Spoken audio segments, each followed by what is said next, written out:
Σας καλωσορίζω πραγματικά με μεγάλη χαρά στην παρουσίαση του βιβλίου του Ριζάς, «Μακριά και αγαπημένοι».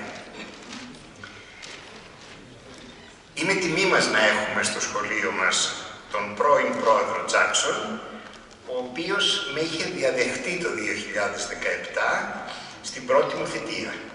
Και εκτιμούμε, κύριε Τζάκσον, την αφοσίωση και την αγάπη σας για το Κολλεγίου Αθηνών. Και να ερχόσαστε πιο συχνά. Στην απόψινή εκδήλωση εστιάζουμε στην άλλη ιδιότητα του Ριζάς, αυτή του αμερικανικού διπλωμάτη στην Ελλάδα. Η σύνδεση του Κολλεγίου Αθηνών με την ακαδημαϊκή και πνευματική παράδοση των ΗΠΑ χρονολογείται από την ίδρυση του σχολείου μας, από το 1925 και συνεχίζεται δυναμικά. Έτσι, η σημερινή εκδήλωση, κύριε Τζάκσον, έχει διπλό σκοπό. Ο πρώτος, φιλοξενούμε τον πρώην πρόεδρο του Κολλεγίου, τιμώντας τη θέση του Πρέσβη, αλλά και ταυτόχρονα γιορτάζουμε τους μακροχρόνιους δεσμούς μας με τις Ηνωμένες Πολιτείες, που εδώ θα προτιμούσα να τις περιγράψω, Δίκ, με την άδειά σου, ως κοντάκι αγαπημένοι.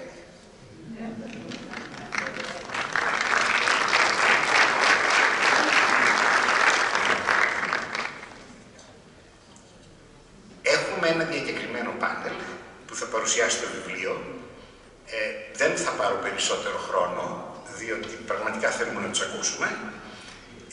Και θα ξεκινήσω με το να ζητήσω να έρθει στο πάνελ η κυρία Ηλιάνα Μάγρα, δημοσιογράφος της Καθημερινής, που καλύπτει ένα ευρύ φάσμα θεμάτων, από εκλογές και την πανδημία μέχρι τις επιπτώσεις της κλιματικής αλλαγής και το Me Too.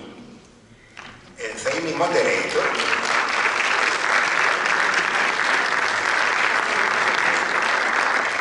και θα προσκαλέσει τους ομιλητές.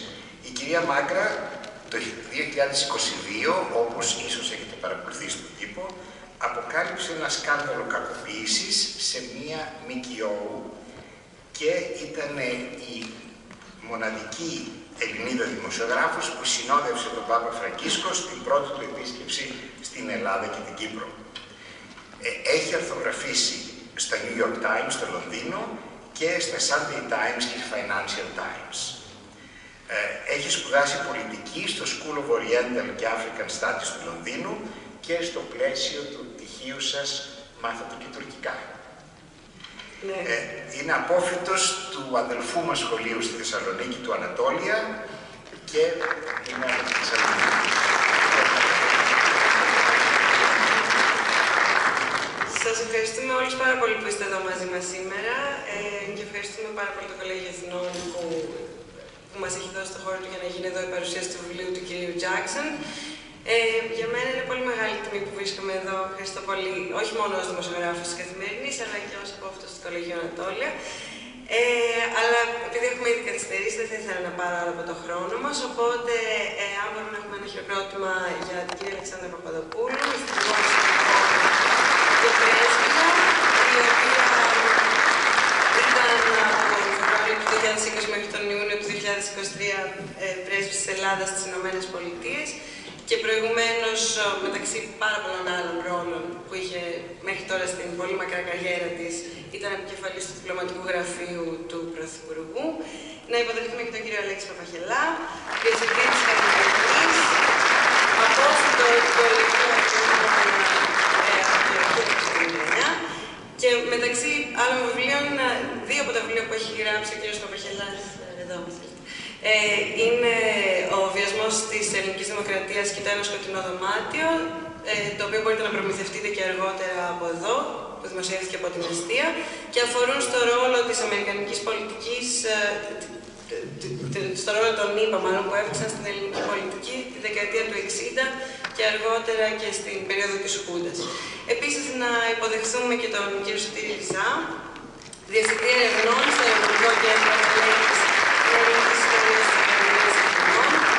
συγγραφέα επίσης πολλών βιβλίων, ένα εκ των οποίων επίσης μπορείτε να προμηθευτείτε εδώ αργότερα. Είναι το America and Europe Adrift, Transatlantic Relations After the War, και ο οποίος γράφει ένα βιβλίο για την ιστορία του Κολλεγίου Αθηνών. Και last but not least, να υποδεχθούμε τον κύριο Ρίτσαρντ Τζάκσον, ο οποίος ήταν...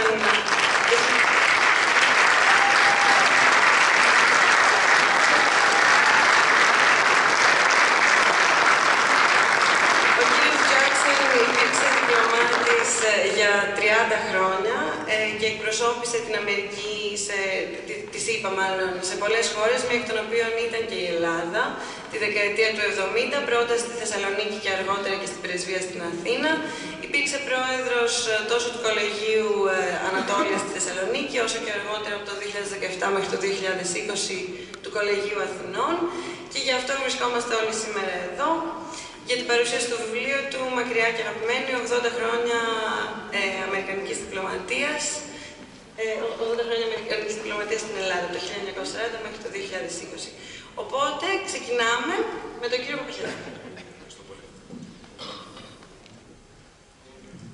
Κυρίες και κύριοι, καλησπέρα. Χαίρομαι πολύ που βρίσκομαι εδώ στο παλιό μου σχολείο. Ευχαριστώ τον πρόεδρο τον κύριο Πολάδη για την εισαγωγή. Να σας πω καταρχήν ότι η κυρία Μάγρα είναι ένα από τα αστέρια που έχουμε στην καθημερινή. Δούλεψε στο New York Times αρκετό καιρό και μεγάλη εμπειρία. Το μόνο Ελλάδα είναι ότι δεν τέλειωσε το Κολλεγίου, τέλειωσε στο Ανατόλια, αλλά τη σίγουρο είναι αυτό. Ήμασταν πρώτοι. Ξέρετε το πρώτο. Τώρα, ήθελα να ξεκινήσω μιλώντας λίγο για τον Ρίτσαρντ Τζάκσον. Γιατί η σημερινή εκδήλωση έχει να κάνει με το βιβλίο, έχει να κάνει όμως και με τον Ρίτσαρντ Τζάκσον. Νομίζω ότι ένας από τους λόγους που αυτή η αίθουσα έχει σχεδόν γεμίσει δεν είναι μόνο το βιβλίο, είναι και η προσωπικότητα του κ. Τζάκσον. Είναι ένας άνθρωπος ο οποίος θεωρώ ότι ξεχωρίζει, γιατί πραγματικά αγαπάει την Ελλάδα με έναν μοναδικό τρόπο.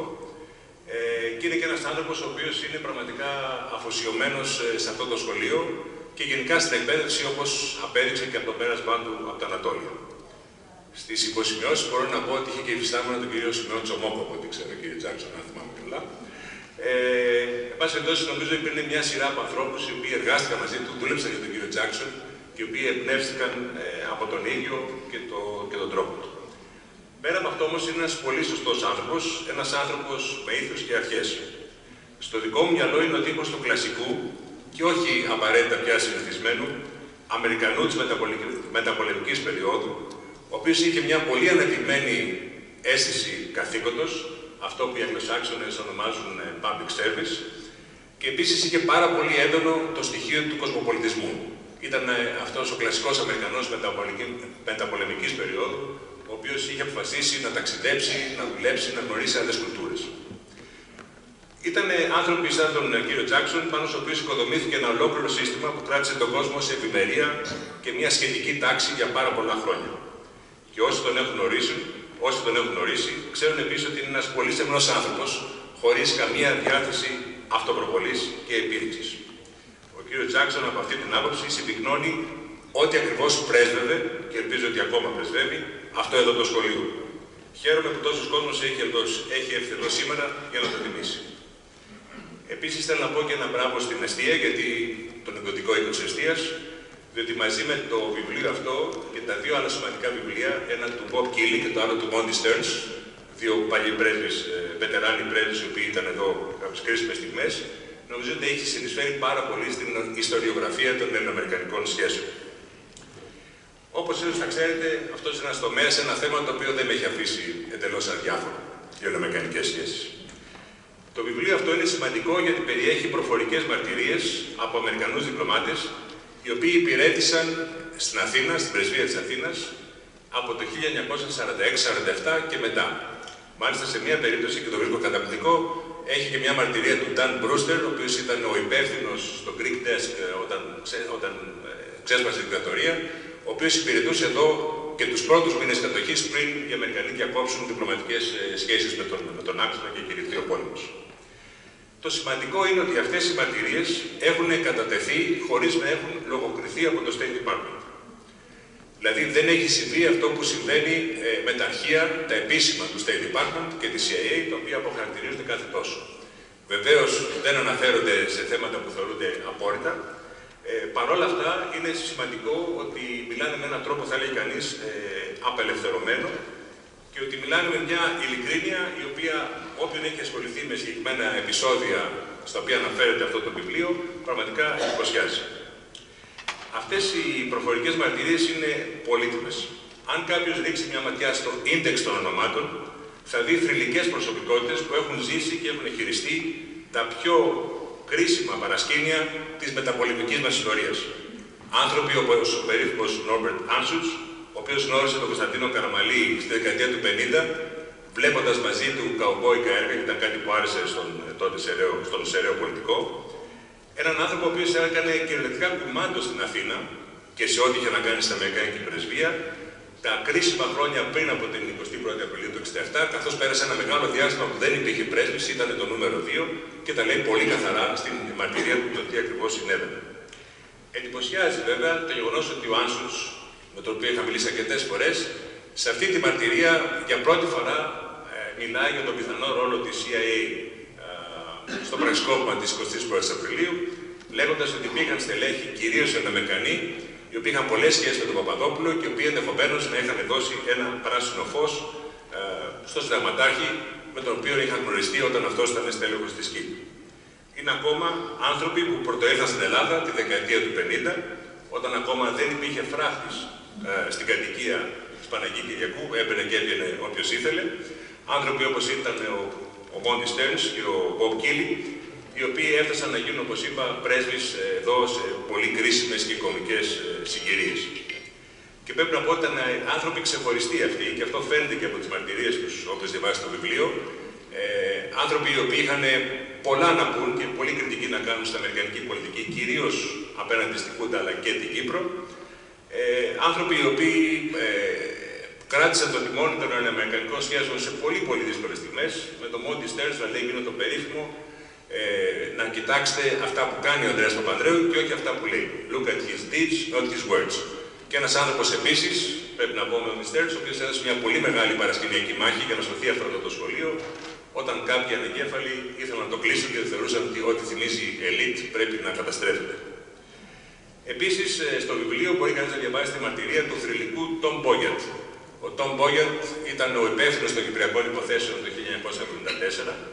Ο άνθρωπος που πολύ νωρίς, από το Μάρτιο του 1974, είδε το τι έρχεται, προσπάθησε να προειδοποιήσει, ζήτησε να ενεργοποιηθεί η αμερικανική πολιτική και όχι απλώς δεν εισακούστηκε, αλλά στο τέλος εκδιώχθηκε από τη θέση του από τον Henry Kissinger. Και βεβαίως ο Μπόγιατ είναι ένας άνθρωπος ο οποίος στη συνέχεια τιμήθηκε, θεωρήθηκε μοντέλο, role model, αυτό που λέμε, για τις επόμενες γενιές Αμερικανών διπλωματών και πολύ συχνά, όπως ξέρει και ο κύριος Τζάκσον, καλείται στη Διπλωματική Ακαδημία της Ουάσιγκτον, προκειμένου να μιλήσει στους νεότερους διπλωμάτες και να τους πει ένα πράγμα, ότι πρέπει να έχετε το θάρρος της γνώμης σας. Και φτάνουμε βεβαίως στο τέλος της μέρας μας. Εδώ υπάρχουν μαρτυρίες και του Charles Ριζάς και του Jeffrey Pyatt, οι οποίες είναι εντυπωσιακά, θα λέει κανείς, ειλικρινείς και ομές σχεδόν, αν σκεφτεί κανείς πόσο πρόσφατη ήταν η περίοδος στην οποία υπηρέτησαν εδώ στην πρεσβεία της Αθήνας. Το βιβλίο αυτό είναι μια αποτύπωση των ελληνοαμερικανικών σχέσεων, οι οποίες έχουν περάσει τα πάνω και τα κάτω τους όλα αυτά τα χρόνια.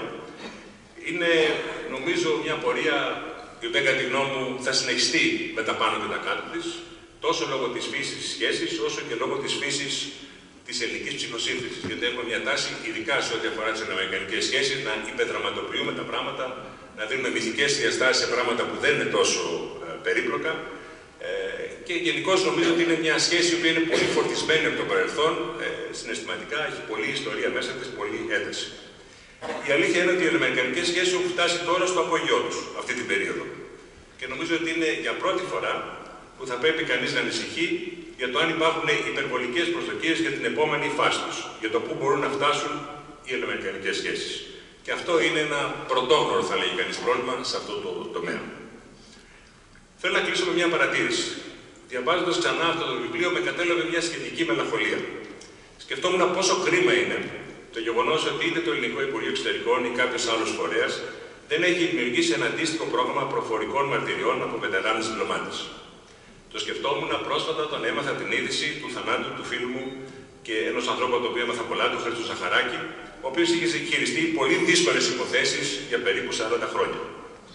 Καθώς μάλιστα αυτή την περίοδο εργάζομαι σε ένα ντοκιμαντέρ για την περίοδο 64-74, ξαναδιαβάζω μερικές από τις συνεντεύξεις που έχω στο αρχείο μου με ανθρώπους όπως ήταν ο Βίραν Θεοδωρόπουλος ή ο Άγγελος Λάχος και σκέφτομαι ότι είναι εντυπωσιακό το τι ανακαλύπτει κανείς αυτές τις μαρτυρίες, οι οποίες όμως δυστυχώς δεν υπάρχουν κάπου όλες καταχωρημένες σε ένα αρχείο.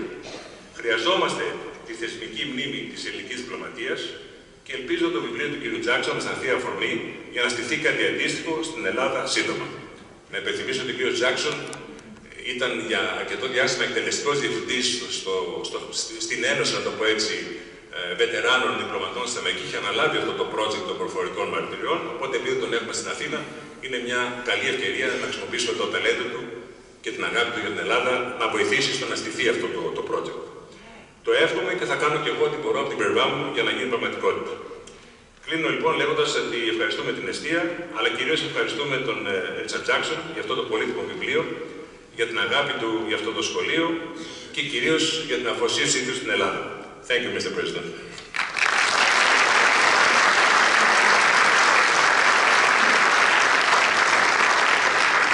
Θα διακόψουμε για πολύ λίγο τη συζήτηση του πάνελ.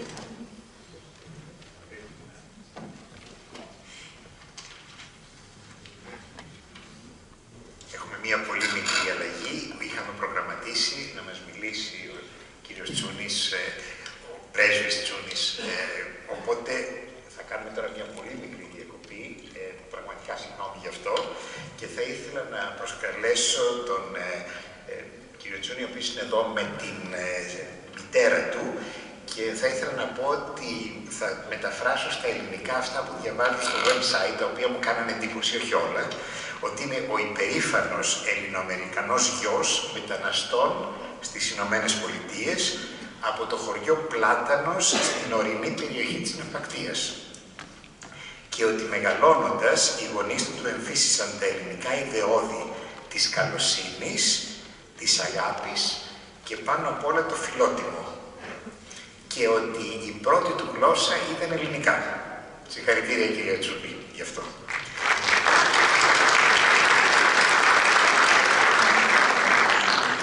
Βαθιά αφοσιωμένος στην ελληνοαμερικανική κοινότητα, ήταν ιδρυτικό μέλος οργανώσεων όπως το Hellenic American Leadership Council και μέλος του Hellenic Initiative. Πριν από το διορισμό του ως διπλωμάτης, ήταν ιδιαίτερα ενεργός στον επιχειρηματικό κόσμο και κατήχε θέσεις σε μη κερδοσκοπικούς οργανισμούς. Ο πρέσβης Τσούνης σπούδασε στο Πανεπιστήμιο της Νέας Υόρκης και στην νομική σχολή του Σεντ Τζονς στο Queens. Και υπήρξε και άρχοντας του Οικουμενικού Πατριαρχείου στην υψηλότερη εκκλησιαστική τιμή από ό,τι ξέρετε, που μπορεί να δοθεί σε λαϊκό από την Ελληνοορθόδοξη Αρχιεπίσκοπη της Αμερικής. Κύριε Πρέσβη.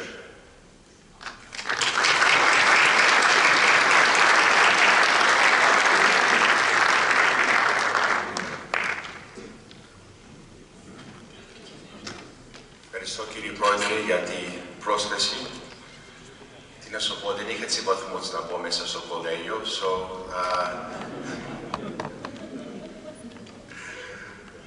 είναι μια ιδιαίτερη τιμή να είμαι μαζί σας. Ακόμα μια ιδιαίτερη τιμή να είμαι με τον φίλο μου, τον Αλέξη Παπαχελάς, who is the institutional repository of the history of the U.S.-Greek relationship, and a great honor to be with my friend, and I don't say this with any embellishment, my mentor, the Deputy Foreign Minister, Alexandra Papa. Έχω υποχρέωση στην Αλεξάνδρα, γιατί έμαθα πολύ. Μου πήρε στο σχολείο για πολλά χρόνια και δεν ξέρω άμα μπορούσα να κάνω αυτή τη δουλειά άμα δεν είχα στη ζωή μου. Αλεξάνδρα μου, ευχαριστώ πάρα πολύ, έχω προσέξει σε σένα. Ευχαριστώ.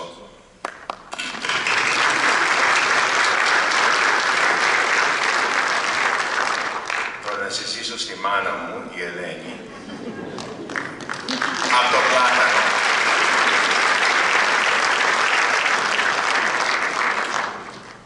Δεν ήθελα να πάω στο ελληνικό σχολείο όταν ήμουν μικρός.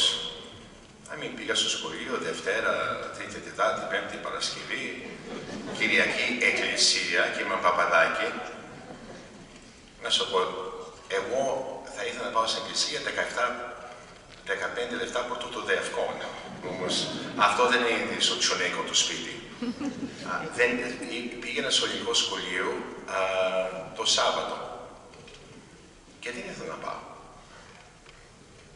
Και η μάνα μου λέει, μια μέρα θα με ευχαριστήσεις που ξέρεις τη γλώσσα μας. Τι να σου πω, ευχαριστώ μαμά.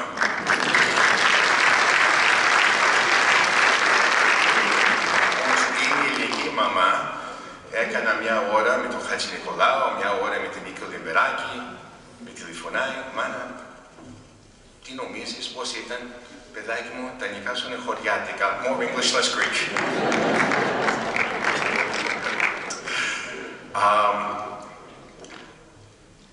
You know, this is a time of being grateful. And, you know, I understand that the subject here is a very important one. It is about a historical perspective of the U.S.-Greek relationship and the diplomacy between the two great countries. And I read Mr. Jackson's book.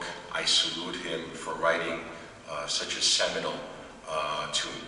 Some of it was, candidly, very difficult to read. We have expectations of the conduct of democracies. We also have further expectations on how democracies should treat the founding nation of democracy. And I want to point out to you that when my country stood up a government 247 years ago, and Jefferson and Madison and Adams, and Franklin, who all spoke ancient Greek, they looked for something that had values and freedoms to maximize those things. And they borrowed upon the ideals, the values, the principles, the ethos of a government that was born right here in Athens. As a matter of fact, the world owes a huge debt of gratitude for the Greeks giving us what is, to this day, the most vibrant, the best form of government that exists.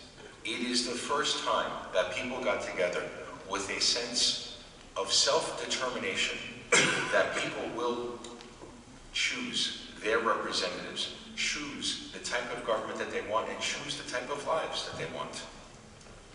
And democracies don't only give you more freedoms, they generally give you lives that are richer, more opportunistic, more vibrant, safer.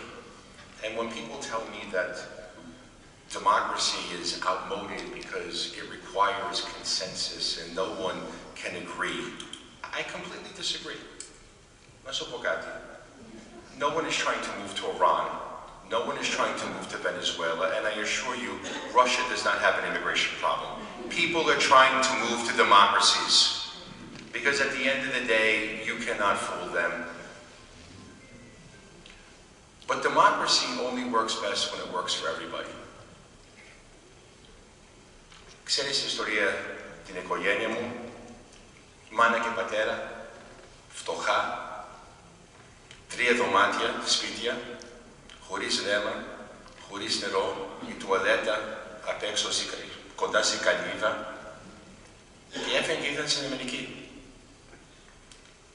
They came in search of a better life for their children, where they can provide a little bit more. And in the United States, they were accepted. They were able to rebuild their lives. By virtue of an outstanding public education, I was able to build a business and now serve my country. And it is my fervent hope that the opportunities that my parents had and the opportunities that I have are available to everyone. When I mean everyone, I mean in every marginalized community, that everyone have an opportunity to be the very best version of themselves, to climb the the ladders of success. This is the society that we strive for. This was the very ethos that Kολλεγίου, some 99 years ago, was established. To take the best and brightest, regardless of where they came from, regardless of their circumstances. To be able to train the very best to build an outstanding society. It was virtuous, and it worked. This was friends of Venizelos that got together and said, we need to build an institution to create the people with the intellectual capacity and the capabilities to build an outstanding Greece. So I applaud the work that Kολλεγίου does, and I wish them another 100 years of success. I'm very much looking forward to being their commencement speaker this year, and I'm looking very much to celebrating the centennial with them. Now, Alexis is going to say, Έλα Γιώργο, you know, δεν έχουμε όλη νύχτα. Μίλα λίγο για τα δημοτικά πράγματα σήμερα. I'm very fortunate.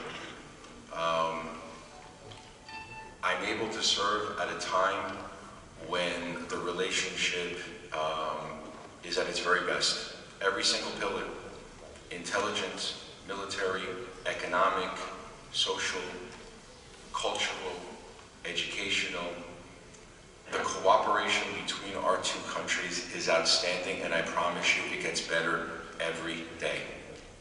That we work together hand in hand to make sure that Greece is a stability provider.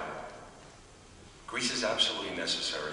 It's an important U.S. interest that there is a strong, vibrant, and capable Greece.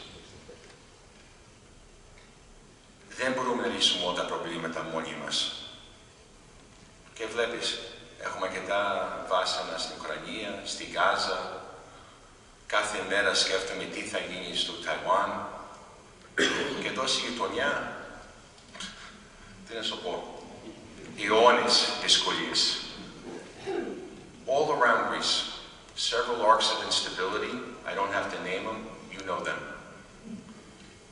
And when there are challenges, when there is a need for stability and leadership, rhetorically, who else can the United States call upon to partner with providing this leadership, this stability?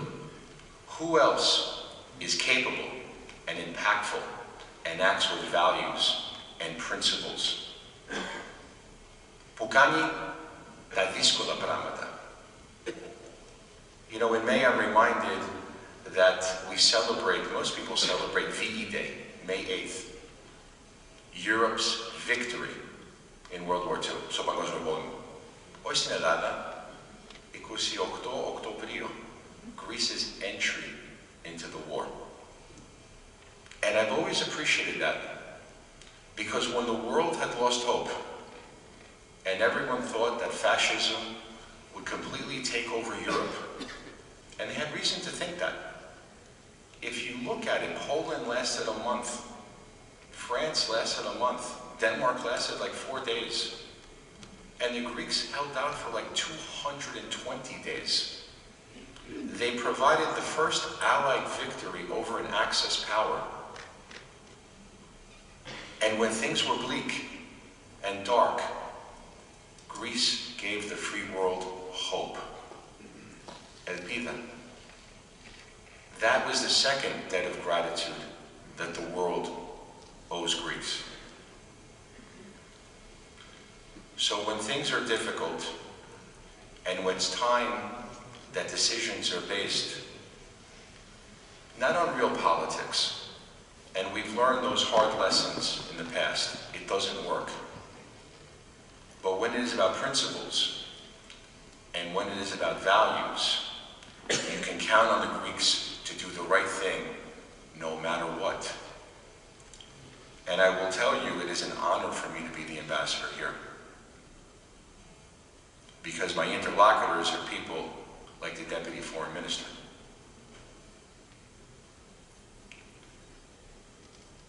Από τη βάθεια την καρδιά μου θα ήθελα να σας ευχαριστήσω αγάπη, καλοσύνη που με έχει δείξετε. Άνθρωποι ρωτάνε, was there a surprise when you came here? That was it. Σε εύχομαι όλα τα καλύτερα, καλές γιορτές, υγεία πάνω απ' όλα και μπορεί να είμαι ο πρέσβης σήμερα, όμως πάντοτε θα είμαι αυτό το παιδί από το πλάτανο. Ευχαριστώ πάρα πολύ.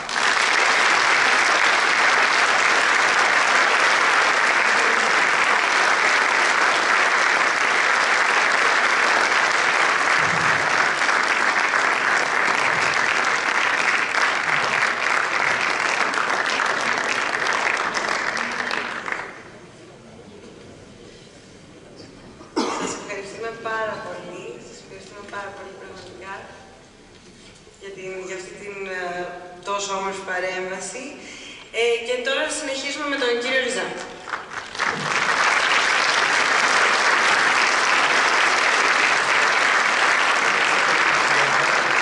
Χαίρομαι πολύ για την πρόσκληση να μιλήσω, να συμμετάσχω σε αυτό το πάνελ για ένα πολύ ενδιαφέρον θέμα που έχει τραβήξει και εμένα την ερευνητική προσοχή μου για πολλά χρόνια και εξακολουθεί βέβαια πάντα να τραβά το ενδιαφέρον μας.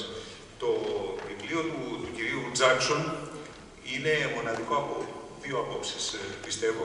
Υπάρχουν πολύ καλά, λαμπρά βιβλία για τις ελληνοαμερικανικές σχέσεις, για τις αμαρτιές τους, για τη συνέχεια τους. Υπάρχει ένα στοιχείο όμως που προκύπτει από τους περιορισμούς των πηγών. Έχουμε φτάσει περίπου στο 1975-1977, δεν έχουμε πάει παραπέρα. Προφανώς η διαδικασία αποχαρακτηρισμού των εγγράφων καθυστερεί, ο όγκος είναι μεγάλος με την πάροδο του χρόνου. Συνεπώς και από αυτή την χρηστική άποψη, το βιβλίο του κ.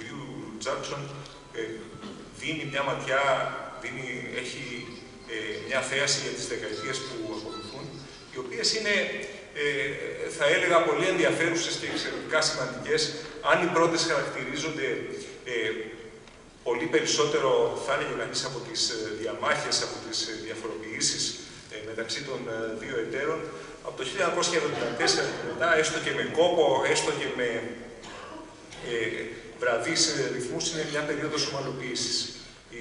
Οι σχέσεις εξελίσσονται σε φυσιολογικές σχέσεις μεταξύ δύο συμμάχων, έστω και με καθυστερήσεις, έστω και με επιμέρους προβλήματα που δεν λείπουν από καμία σχέση αυτού του είδους.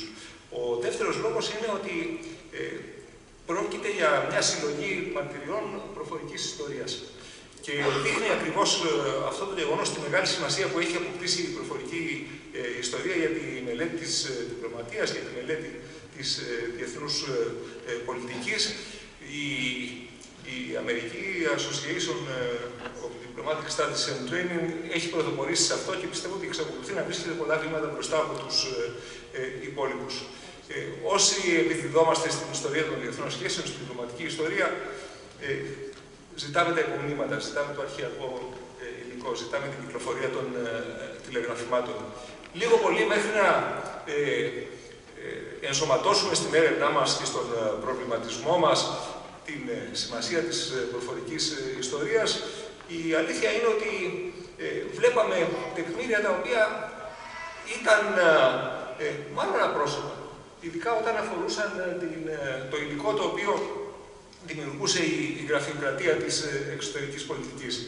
Παρ' όλα αυτά υπάρχουν άνθρωποι, υπάρχουν διπλωμάτες καριέρας προκειμένου ή και άλλοι από άλλες υπηρεσίες που εμπλέκονται στην εξωτερική πολιτική, στην αμυντική πολιτική των ΗΠΑ προκειμένου και είναι πρόσωπα με απόψεις, είναι πρόσωπα με αξίες, είναι πρόσωπα με αντιλήψεις και με γνώμες τις οποίες σχηματίζουν ακριβώς στο πλαίσιο του χειρισμού ορισμένων καταστάσεων. Και από αυτή την άποψη είναι πολύ σημαντικό εργαλείο αυτές οι συνεντεύξεις της προφορικής ιστορίας, τις οποίες συστηματοποιεί η Association με τέτοιο θαυμαστό τρόπο. Είναι ευχής έργο ότι έχουμε και την Υφυπουργό μαζί μας, η οποία πιστεύω ότι καταλαβαίνει τη σημασία ενός τέτοιου εγχειρήματος και πόσο σπουδαίο θα ήταν έστω και με τους περιορισμένους ελληνικούς πόρους να μπορέσει και η ελληνική δημοκρατία να ακολουθήσει αυτό το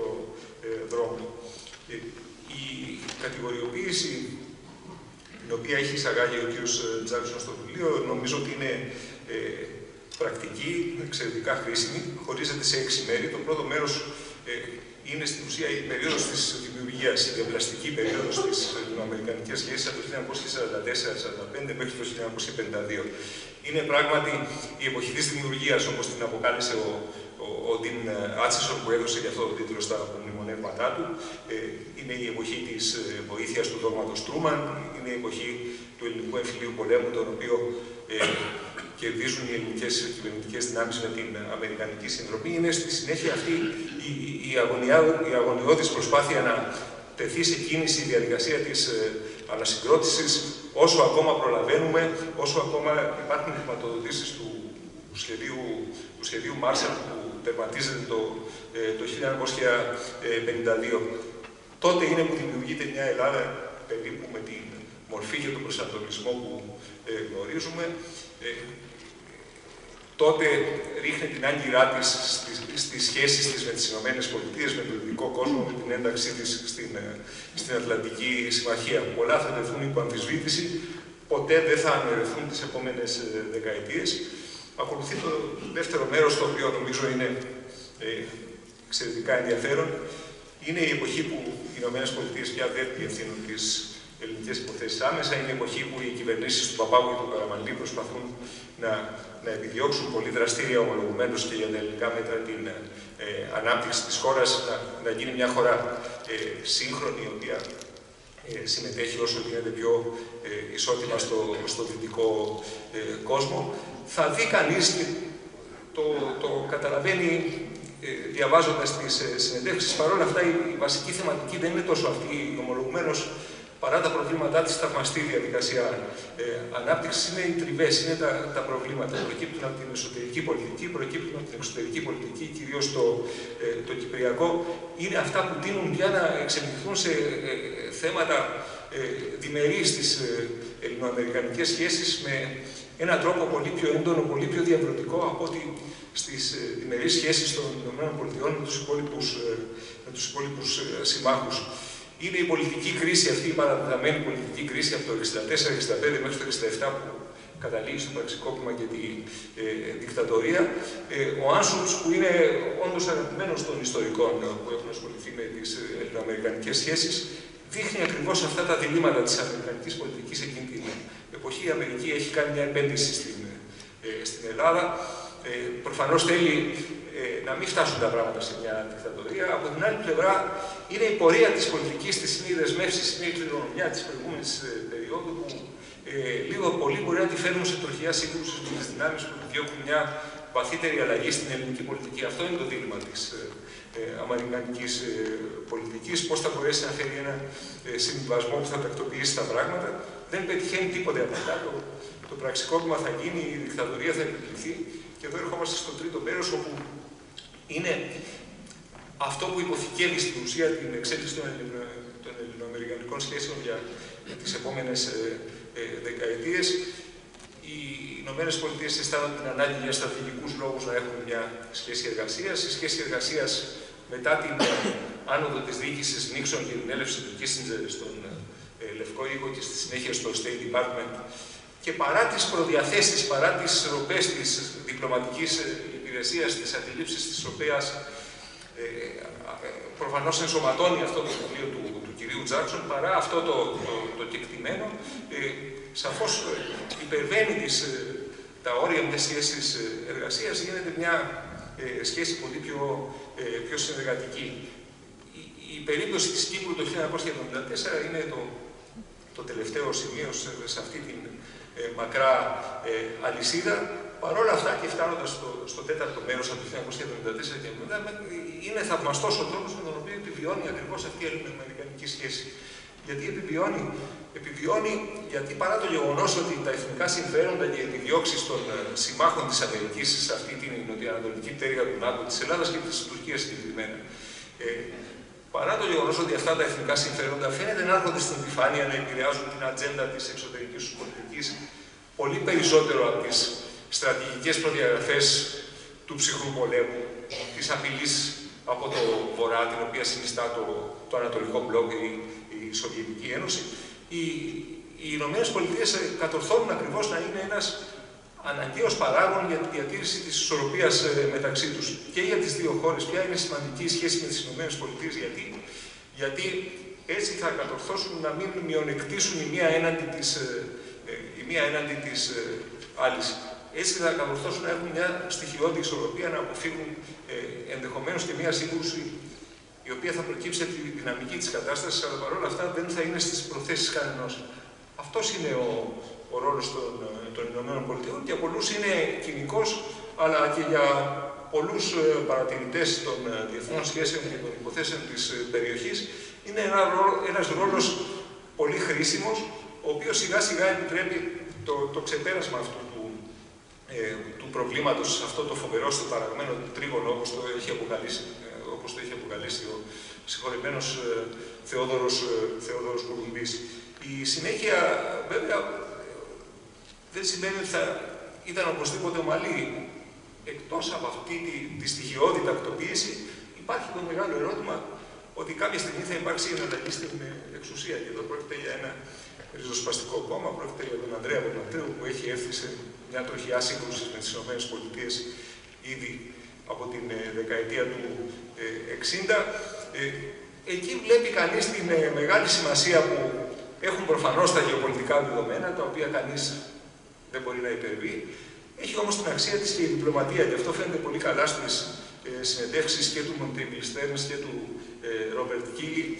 Καταλαβαίνει κανείς πώς οι προσωπικές σχέσεις, πώς η κατανόηση του ενός για τις πολιτικές ανάγκες του άλλου, πώς η πάροδος του χρόνου ενδεχομένως, αλλά και ο ρεαλισμός, ο οποίος στην περίπτωση της Ελλάδας στις δεκαετίες του 60 πάει μαζί με την ρητορία και δεν πάει κόντρα στη ρητορία, πώς όλα αυτά, μια πολύ σύνθετη διαδικασία, επιτρέπουν την εξομάλυνση της κατάστασης. Υπάρχουν άλλα δύο μέρη τα οποία είναι, νομίζω, περισσότερο θεματικά, παρότι φαινομενικά είναι χρονολογικά. Το ένα αφορά την τρομοκρατία και το άλλο αφορά τις ελληνοτουρκικές σχέσεις και το κυπριακό. Για τα ελληνοτουρκικά ήδη μιλήσαμε. Η τρομοκρατία είναι προφανώς το μαύρο κουτί της ελληνικής μεταπολίτευσης. Έχει κανείς το αίσθημα, δεν μπορεί παρά να το έχει, ότι χωρίς τη συνδρομή και των Ηνωμένων Πολιτειών και της Μεγάλης Βρετανίας θα ήταν ενδεχομένως αδύνατο για το ελληνικό κράτος να επιλύσει, να τερματίσει αυτό το ζήτημα.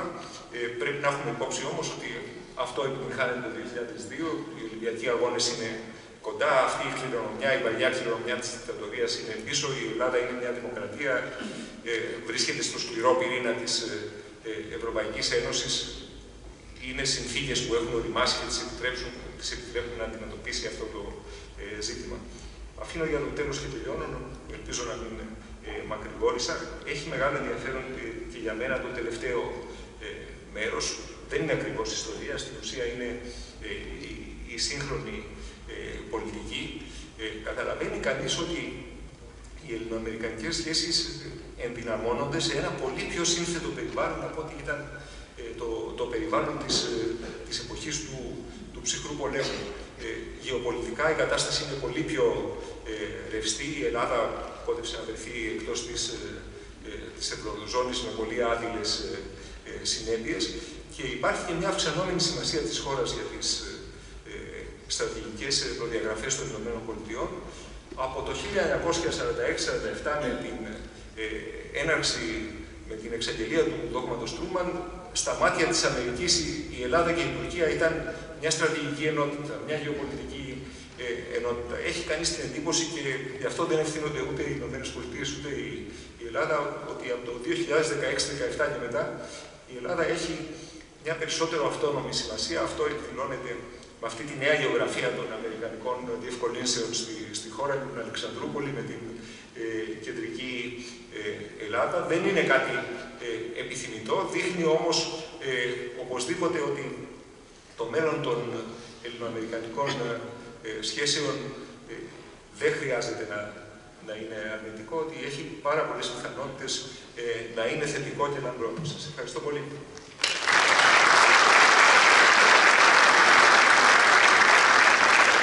Ευχαριστούμε πάρα πολύ, κύριε Ριζά. Νομίζω ότι αυτό που τονίσατε και εσείς και ο κύριος Παπαχελάς για τη σημασία ενός προφορικού αρχείου με τις εμπειρίες τέτοιων ανθρώπων που ήταν σε τόσο κέρδιες θέσεις θα ήταν πραγματικά υπέροχο να υπήρχε στη χώρα. Και περνάμε στην Υφυπουργό Εξωτερικών, την Πρέσβη κυρία Παπαδοπούλου. Ευχαριστώ πάρα πολύ για την ευκαιρία που μου δίνετε να είμαι σήμερα σε αυτό το πάνελ με πολύ καλούς συνομιλητές. Εγώ δεν είχα την τύχη να ξέρω τον κύριο Τζάκσον παρά μέχρι που γνώρισα περίπου 2-3 μήνες πριν από σήμερα. Πρέπει να πω ότι διάβασα το βιβλίο με πάρα πολύ ενδιαφέρον, γιατί λόγω του επαγγέλματός μου αυτό το βιβλίο μίλησε για πράγματα τα οποία εγώ και πολλοί συναδελφοί μου που είναι στο ακροατήριο τα νιώθουμε πολύ οικεία, πολύ γνωστά και ένα κομμάτι από την καθημερινότητά μας, από αυτά που ζούμε και από αυτά που θυμόμαστε. Αν έδινα εγώ ένα τίτλο στο βιβλίο, θα έλεγα All Things Diplomacy. Διότι δεν μιλάει με αυτό που εμείς συνήθως μιλάμε high politics, βασικά θέματα εξωτερικής πολιτικής. Προσπαθεί και τα περνάει μέσα από τον ανθρώπινο παράγοντα, μέσα από τη ζωή των διπλωματών, μέσα από την καθημερινότητά τους, μέσα από τα αισθήματά τους, μέσα από τη συγκυρία της εργασίας τους, αλλά και την ιστορική συγκυρία που περιβάλλει την παρουσία τους σε έναν τόπο. Οι άνθρωποι που ήταν στην Ελλάδα, που έχουν μιλήσει για αυτό το βιβλίο, είναι μέρος της ιστορίας των ελληνοαμερικανικών σχέσεων και δίνουν τη μικρή ιστορία, αυτή που δίνει το μεγάλο περιβάλλον μέσα στο οποίο κινήθηκαν οι ελληνοαμερικανικές σχέσεις. Και διαβάζοντας το βιβλίο και αυτές τις ιστορίες και αφηγήσεις, θεωρώ ότι παίρνουμε μερικά βασικά σημεία και μερικούς μύθους ή κατάρριψη μύθων για το πώς είναι η ζωή ενός διπλωμάτη, πώς η εξωτερική πολιτική διαμορφώνεται, πώς η καθημερινότητα επηρεάζει τον τρόπο λήψεως των αποφάσεων, πώς ο τόπος στον οποίο υπηρετούμε επηρεάζει εμάς και τον τρόπο που σκεφτόμαστε και πώς αντίστοιχα αυτά που σκεφτόμαστε εμείς επηρεάζουν την πρωτεύουσα θετικά ή αρνητικά. Ο πρώτος μύθος που νομίζω καταρρίπτεται μέσα από αυτό το βιβλίο είναι η εικόνα που έχουμε εμείς, ο περισσότερος κόσμος, για τον τρόπο που ασκεί τη διπλωματία. Πάρα πολλές φορές, τις περισσότερες, η διπλωματία ταυτίζεται με την άσκηση δημοσίων σχέσεων. Και όχι άσκηση δημοσίων σχέσεων σαν ένα πολύ μεγάλο κεφάλαιο, αλλά στο κοινωνικό τομέα της άσκησης δημοσίων σχέσεων. Η άσκηση δημοσίων σχέσεων είναι πολύ ευρύ, πάρα πολύ ευρύ θέμα, αλλά συνήθως φανταζόμαστε έναν διπλωμάτη που πηγαίνει σε διάφορες εκδηλώσεις, μιλάει για τη χώρα του, προσπαθεί να πουλήσει τη χώρα του, να παρουσιάσει τον καλύτερο εαυτό της χώρας του, να κάνει γνωριμίες και να περάσει μηνύματα. Μέσα από αυτό το βιβλίο φαίνεται ότι αυτό είναι ένα κομμάτι, αλλά δεν είναι καν το πιο βασικό κομμάτι της καθημερινότητας, της ζωής και του αντικειμένου της εργασίας ενός διπλωματικού υπαλλήλου. Ένας δεύτερος μύθος που καταρρίπτεται είναι ότι η άσκηση διπλωματίας είναι μονολυθική προσέγγιση. Πολλές φορές διαβάζουμε στις εφημερίδες διαφωνία στο Υπουργείο Εξωτερικών, διαφωνία μεταξύ αυτού, με αυτόν, τούτο τ' άλλο. Ναι, υπάρχουν διαφωνίες. Όλοι εμείς που έχουμε ζήσει στο Υπουργείο Εξωτερικών και κάνουμε αυτή τη δουλειά, ξέρουμε ότι μέχρι να καταλήξεις σε μία πολιτική, σε μία απόφαση, γίνονται μεγάλες συζητήσεις, μεγάλοι καυγάδες πολλές φορές, διότι ο καθένας στη συζήτηση φέρνει τη δική του οπτική γωνία, τις δικές του αντιλίες και κάθε διεύθυνση, κάθε υπάλληλος αυτό που θέλει να επιτύχει στο πλαίσιο της άσκησης των καθηκόντων του. Δεν είναι κακό το ότι υπάρχουν διαφωνίες. Ίσα-ίσα και αλίμονα αν δεν υπήρχαν. Όμως η πολυφωνία, η πολυσυλλεκτικότητα είναι δύναμη, δεν είναι αδυναμία.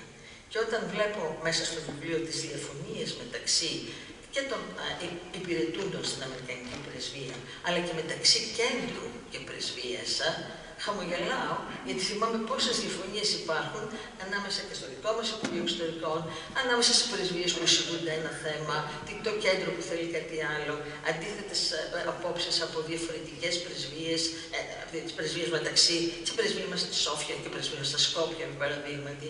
Και όλα αυτά είναι μια καθημερινότητα, η οποία ίσως ξενίζει, αλλά στη δική μου άποψη είναι ένα από τα πιο παραγωγικά κομμάτια της δικής μας δουλειάς. Η πληθώρα των απόψεων, η ποικιλία των απόψεων που ακούγονται μέσα στην Αμερικανική Πρεσβεία στην Αθήνα όλο αυτό το διάστημα και στο προξενείο στη Θεσσαλονίκη, για μένα ήταν πραγματικά παρήγοροι, διότι πίστευα ότι πολύ μεγάλες χώρες που έχουν τεράστια Υπουργεία Εξωτερικών είναι λίγο πιο πειθαρχημένες από ότι είμαστε εμείς που είμαστε πιο μικρό και αναγκαστικά ο καθένας κάνει πάρα πολλά πράγματα και έχει διαφορετικές και συγκρουόμενες εμπειρίες. Εκείνο που μου έκανε ακόμα μεγαλύτερη εντύπωση είναι ότι μερικές φορές υπήρξε και εχθρότητα μεταξύ της Αμερικανικής Πρεσβείας στην Αθήνα και στην Άγκυρα, σαν μερικές φορές να εκφράζουν και να υπάρχει μια αντιπαλότητα που αντικατοπτρίζει τις κατά καιρούς ελληνοτουρκικές σχέσεις, σαν να είναι δικηγόροι και πελάτες, το οποίο όμως θεωρώ ότι για την Ουάσιγκτον θα ήταν πάρα πολύ χρήσιμο. Ένα άλλο στοιχείο το οποίο είναι πολύ σημαντικό στο βιβλίο και είναι αποκαλυπτικό το πώς λειτουργεί η διπλωματία, είναι ο ρόλος του ανθρώπινου παράγοντα. Δεν πρέπει ποτέ κανείς να υποτιμά τη σημασία των ανθρώπων, των ατόμων. Από άτομα ξεκινούν τα μεγαλύτερα κατορθώματα και οι μεγαλύτερες ήττες. Και από άτομα, από τη δράση, τη συνεργασία ή την αντιπαλότητα των ατόμων, εξαρτάται το αποτέλεσμα πάρα πολλών πραγμάτων. Η ποικιλία των ατόμων και του background των ατόμων που συμμετέχουν στον τρόπο λήψης αποφάσεων ή ακόμα και στο πώς αντικατοπτρίζουν σε ένα χαρτί την πραγματικότητα στις χώρες στην οποία ζουν, πώς αντιλαμβάνονται αυτή την πραγματικότητα και πώς τη μεταδίδουν στην πρωτεύουσα, είναι από τα πιο βασικά πράγματα, είναι κριτική σημασία για το πώς οι αποφάσεις λαμβάνονται, οι προσεγγίσεις ολοκληρώνονται. Και εδώ βλέπουμε μέσα στο βιβλίο το ρόλο των ατόμων, ιδίως μετά την πτώση της δικτατορίας, στο να φτιαχτούν οι σχέσεις μεταξύ ΗΠΑ και Ελλάδος, οι οποίες πραγματικά είχαν υποφέρει κατά τη διάρκεια της δικτατορίας, και βεβαίως βλέπουμε το ρόλο των ατόμων αρνητικό ή θετικό και το 1974 και σε όλη τη διάρκεια αυτής της ιστορίας. Ένα άλλο στοιχείο που είναι ανάγλυφο σε αυτό το βιβλίο είναι ο ρόλος που παίζεται στην διαμόρφωση εξωτερικής πολιτικής και στην υλοποίηση της εξωτερικής πολιτικής, όχι μόνο από τις πρεσβείες και τα προξενία, αλλά από και θεσμούς όπως είναι το Κολλεγίου Αθηνών, εκπαιδευτικοί θεσμοί, όπως είναι το Ανατόλια. Κατά τη δική μου άποψη, επειδή είμαι Fulbright, είχα πάρει Fulbright από θεσμούς όπως το Fulbright, που δημιουργεί ανθρώπους που πηγαίνουν στις Ηνωμένες Πολιτείες ή μετέχουν του αμερικανικού, σε συγκεκριμένη περίπτωση εκπαιδευτικού συστήματος, που αυτό το οδηγεί στο να το καταλαβαίνουν, στο να το υποστηρίζουν και στο να είναι πραγματικά γέφυρες μεταξύ των δύο χωρών. Ιδίως στη σημερινή εποχή που η εξωτερική πολιτική είναι σαφέστατα πολυδιάστατη με την έννοια των πάρα πολλών εργαλείων που έχει κανείς στη διάθεσή του για να την ασκήσει, είναι σημαντικό οι σχέσεις μεταξύ δύο χωρών, πολύ περισσότερο δύο χωρών όπως η Ελλάδα και η Αμερική, να απλώνονται σε όλο και περισσότερους τομείς που αφορούν και δεξαμενές σκέψεως, φυσικά εφημερίδες και δημοσιογραφικούς οργανισμούς, πάντοτε τα εκπαιδευτικά ιδρύματα, αλλά και εκπαιδευτικά ιδρύματα σε όλα τα επίπεδα. Είναι κάποιος ανάπηρος όταν θεωρεί ότι η εξωτερική πολιτική είναι μόνο η επαγγέλματος διπλωμάτες σαν Υπουργείο Εξωτερικών. Αυτό δεν υπήρχε ποτέ, φαίνεται και στο βιβλίο άλλωστε, αλλά τώρα πια είναι μια αναγκαιότητα, είναι μια πραγματικότητα που κανείς δεν θα μπορούσε να την αγνοήσει. Και βεβαίως υπάρχει κάτι που είναι συγκλονιστικό για μένα, πόσο διαφορετικός ήταν ο κόσμος τότε και πόσο είναι σήμερα. Σε ένα σημείο του βιβλίου διάβασα ότι ο Σίσκο ήθελε να μιλήσει με την State Department και σταμάτησε στην Αθήνα και σταμάτησε σε ένα βενζινάδικο, αν δεν κάνω λάθος, να πάρει τηλέφωνο. Μπορείτε να φανταστείτε μια εποχή που όταν θέλεις να μιλήσεις με την πρωτεύουσά σου, σταματάς στο βενζινάδικο. Σήμερα έχουμε φτάσει στο άλλο σημείο. Είναι τέτοια η τεχνολογία στη διάθεσή μας που αυτό είναι στις 24 ώρες και 24 ώρες, 7 μέρες την εβδομάδα, συνέχεια κάποιος σε βρίσκει, κάποιον απαντάσα και αυτή η τεχνολογία και τον τρόπος που γίνεται η επικοινωνία και ο τρόπος που γίνεται η επικοινωνία όχι μόνο μεταξύ κέντρου και περιφερειακής υπηρεσίας, αλλά και η επικοινωνία που έχει η κάθε υπηρεσία για να δώσει το μήνυμα της χώρας στην οποία εκπροσωπεί, είναι τόσο τεράστια, τόσο ποικίλα, που πραγματικά είναι μια άλλη επιστήμη και είναι ένας άλλος κόσμος. Εγώ μπήκα στο Υπουργείο Εξωτερικών πριν 42 χρόνια. Πρέπει να σας πω ότι όταν μπήκα, οι περισσότερες αρχές δεν είχαν καν φαξ. Υπήρχε ένα τηλέφωνο, υπήρχε ένα τηλεπικοινωνίες με δύο καρτελάκια, δύο λωρίδες που την έβαζε μία πάνω στην άλλη και είχες μία ώρα κάθε μέρα που επικοινωνούσες με το κέντρο. Είναι ένας άλλος κόσμος, το οποίο βεβαίως σου δίνει τεράστιες δυνατότητες, αλλά ταυτόχρονα δημιουργεί και περιορισμούς, διότι όλα αυτά τα θετικά ή αρνητικά που γίνονται μέσα σε ένα κλειστό χώρο, όπως είναι ένα Υπουργείο Εξωτερικών, είναι σε κοινή θέα, είναι κοινός τόπος, οπότε και βεβαίως η εξωτερική πολιτική δεν μπορεί να είναι πάντοτε, ο τρόπος που δημιουργείται δεν μπορεί να είναι πάντοτε σε κοινή θέα, γιατί υπάρχουν και πράγματα, όπως έλεγε ο παλιός Καραμαλής, υπάρχουν πράγματα που λέγονται και δεν γίνονται και πράγματα που γίνονται και δεν λέγονται.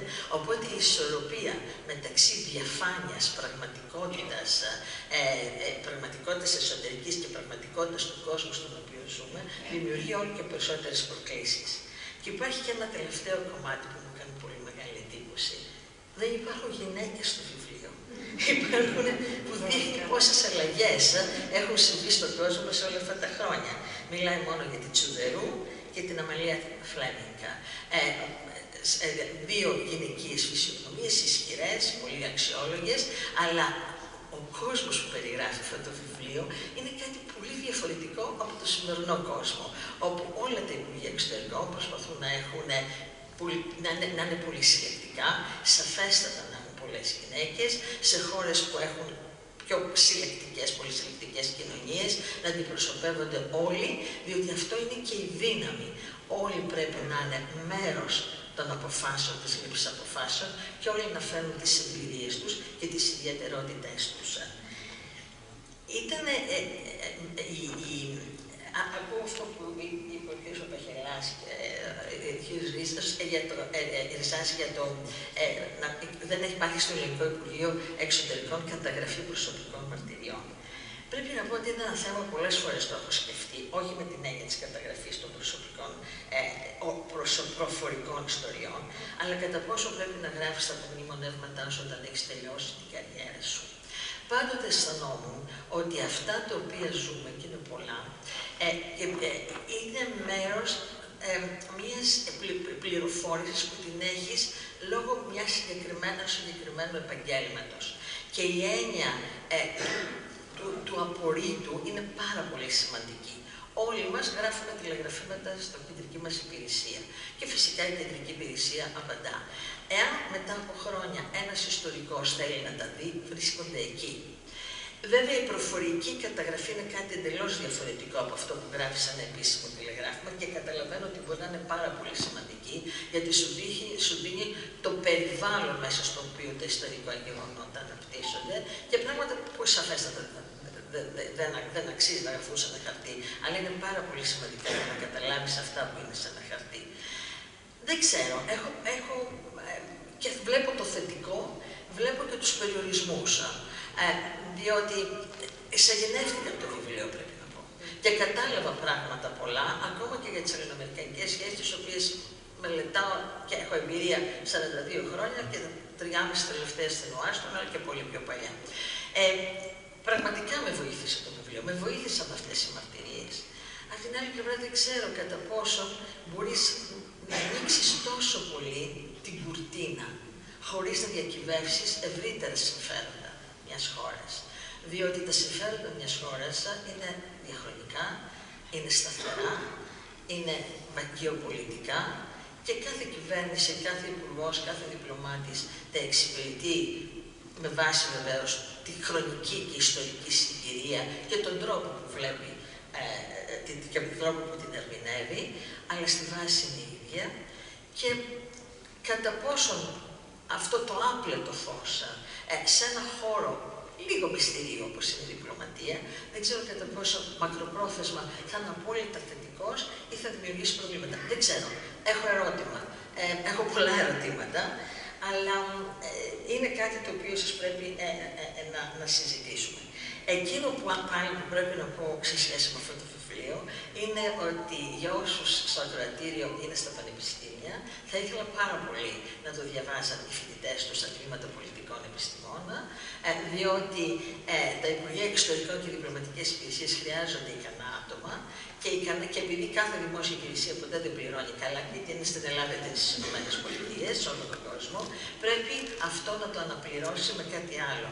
Λίγο με το μυστήριο που έχει αυτό το επάγγελμα, τη γοητεία που έχει αυτό το επάγγελμα, τους δρόμους που σου ανοίγει, τις εμπειρίες που σου δίνει, τις δυνατότητες που σου αφήνει να αναπτύξεις και ίσως αυτό όλο το πακέτο να είναι τόσο γοητευτικό που κάποιος να ξεχάσει λίγο τα προβλήματα που έχεις όταν το ασκείς, το οποίο άλλως σε κάθε δουλειά υπάρχουν και αρνητικά σημεία, και να τραβήξουν τα Υπουργεία Εξωτερικών ό,τι καλύτερο, διότι πραγματικά η εξωτερική πολιτική μιας χώρας, ο τρόπος που αλληλεπιδρά και λειτουργεί σε σχέση με τον περιβάλλοντα χώρο της και με τους πιο στενούς φίλους και τους πιο μακρινούς μη φίλους, καθορίζει και το μέλλον της χώρας και το μέλλον της περιοχής και το μέλλον του κόσμου. Ευχαριστώ πολύ.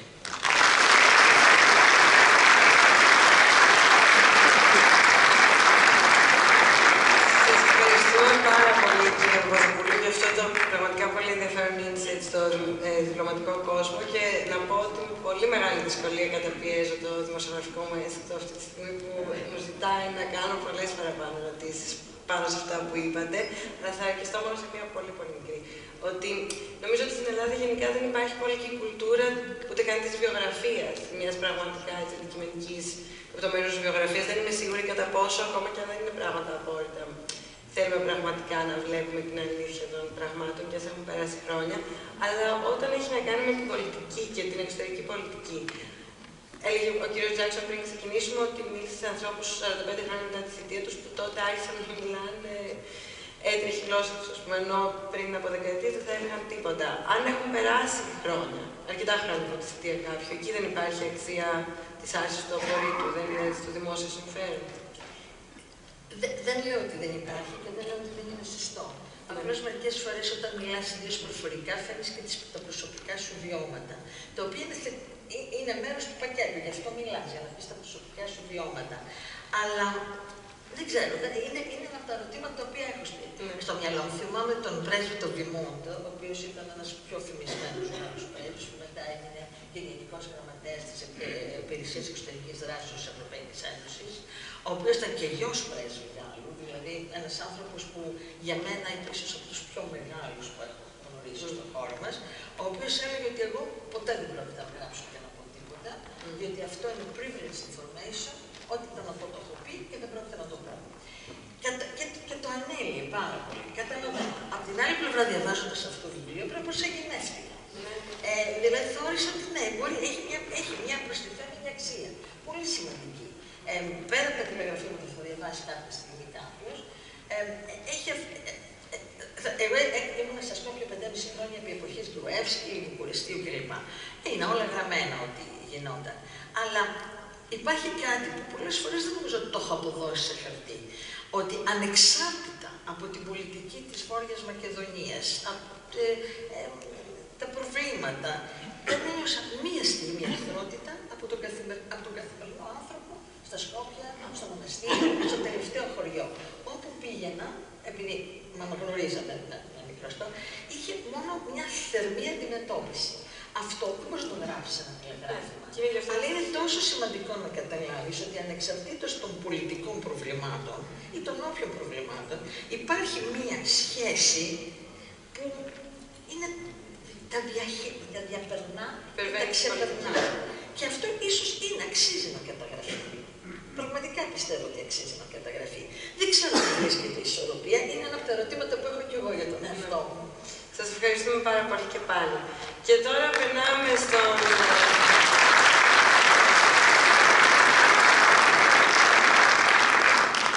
στον άνθρωπο της στιγμής. We're moving on to Mr. Richard Jackson, the man of the moment, the reason why we're all here tonight. The floor is yours. Συγγνώμη που δεν θα μιλήσω όπως αμερικά. For all of you who are here, I want to thank all of you, and I want to thank Athens College for this splendid evening. It is really a treat for me to be back among my former colleagues and on this campus. I want to particularly thank Professor Polalis, Anika Papantoniou, and her board,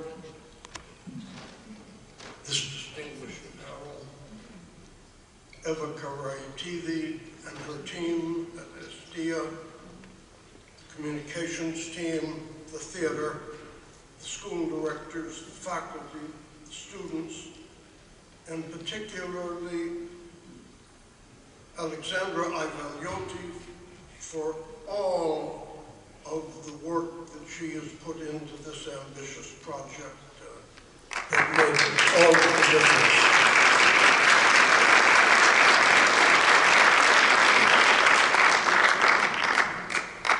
I discovered in my thetia at Athens College that it was a full-time job. I didn't have very much time to think what I might do when the music stopped. Nobody told me that there was going to be a COVID lockdown. I found myself locked down in an apartment. What to do? Write a book, obviously. On what? I had ended my transition from the State Department as executive director of the Association for Diplomatic Studies and Training. They do most of the oral histories. The oral histories are interviews with retiring State Department diplomats.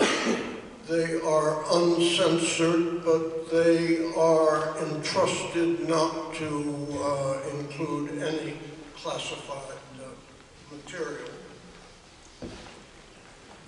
So this was something to do simply for sanity, but I got quite excited in it. I had been watching how the Holocaust and the slave, and yes, the Armenian archives too, have begun to move oral history from anecdote to a dimension of history.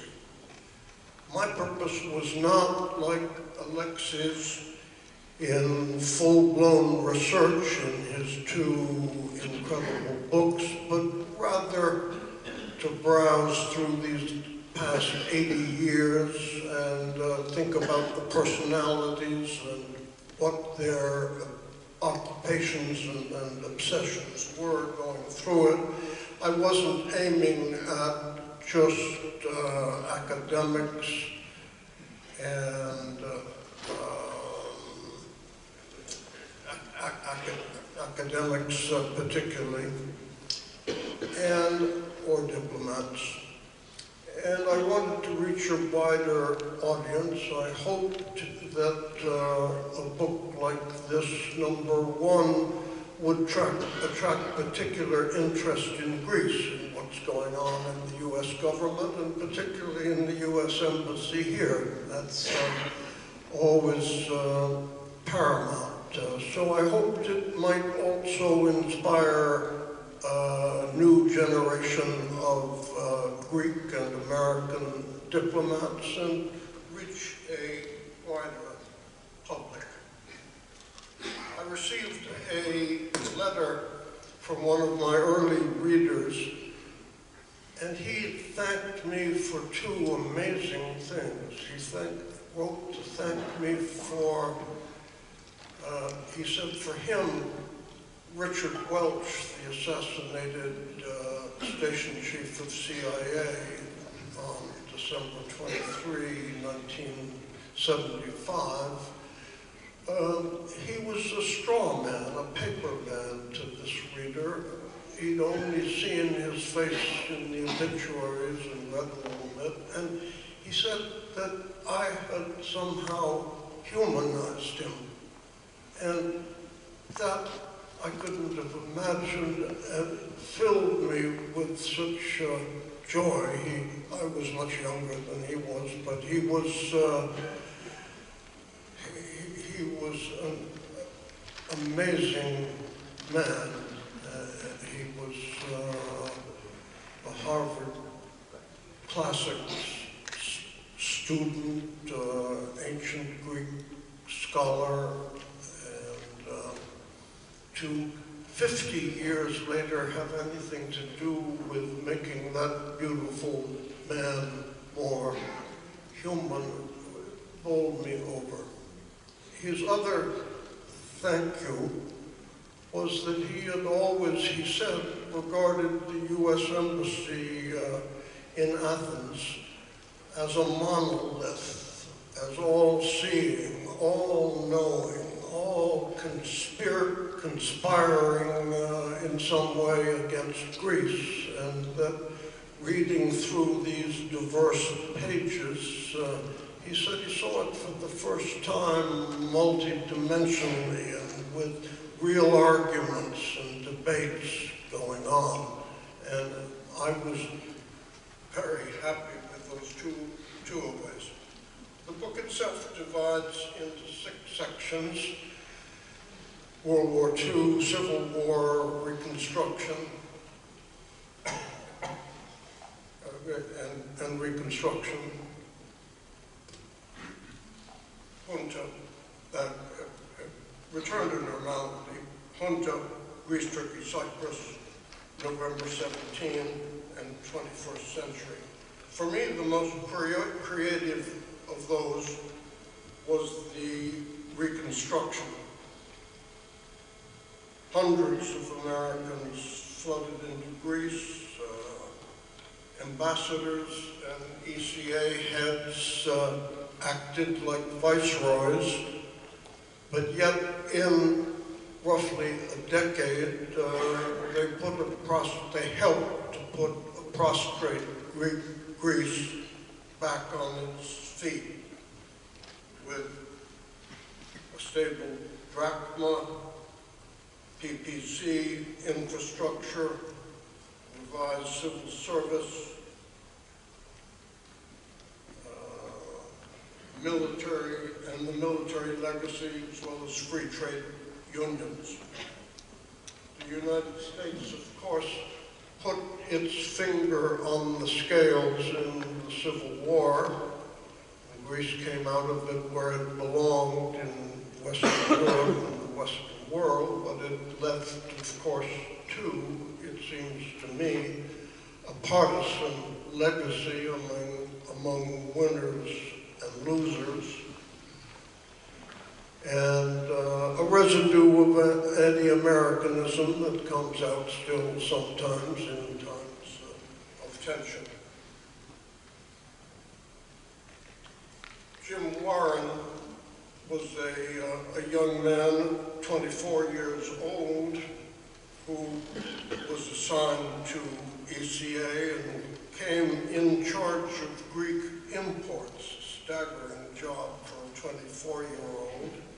He writes, "We were still at the time giving Greece 2/3 of the foreign exchange the country needed. The total was about 400 million. We gave them 280 million. Return to normality was largely the years of the 50s under Karamanlis, when the drachma was strong, but there were still cracks beginning to show in 1965-66. Arguments between king and prime minister, turnover of prime ministers towards the end, widespread talk of the the general's coup, fears of Andreas Papandreou winning at the polls.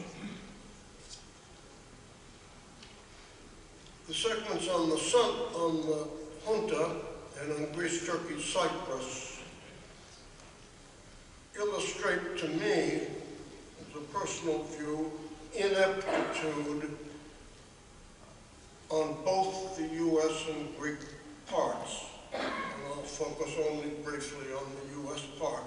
So much has been written. How the coup caught the United States intelligence establishment flat-footed. How the CIA used their channels to communicate with the junta.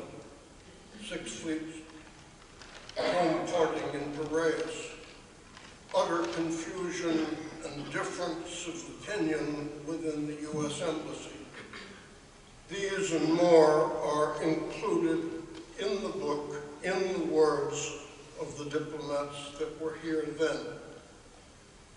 Dan Brewster writes about the start of the coup. He was the director in Washington for Greece in the State Department. He writes, in the morning, I went up to see Secretary of State Dean Rusk and to report on the coup. He advised me, Mr. Brewster, don't get so excited. This is my 91st coup. I said, this is different. This is the cradle of democracy. On Cyprus, the record is even starker. The President's daily intelligence summary is the crown jewel of the U.S. intelligence establishment.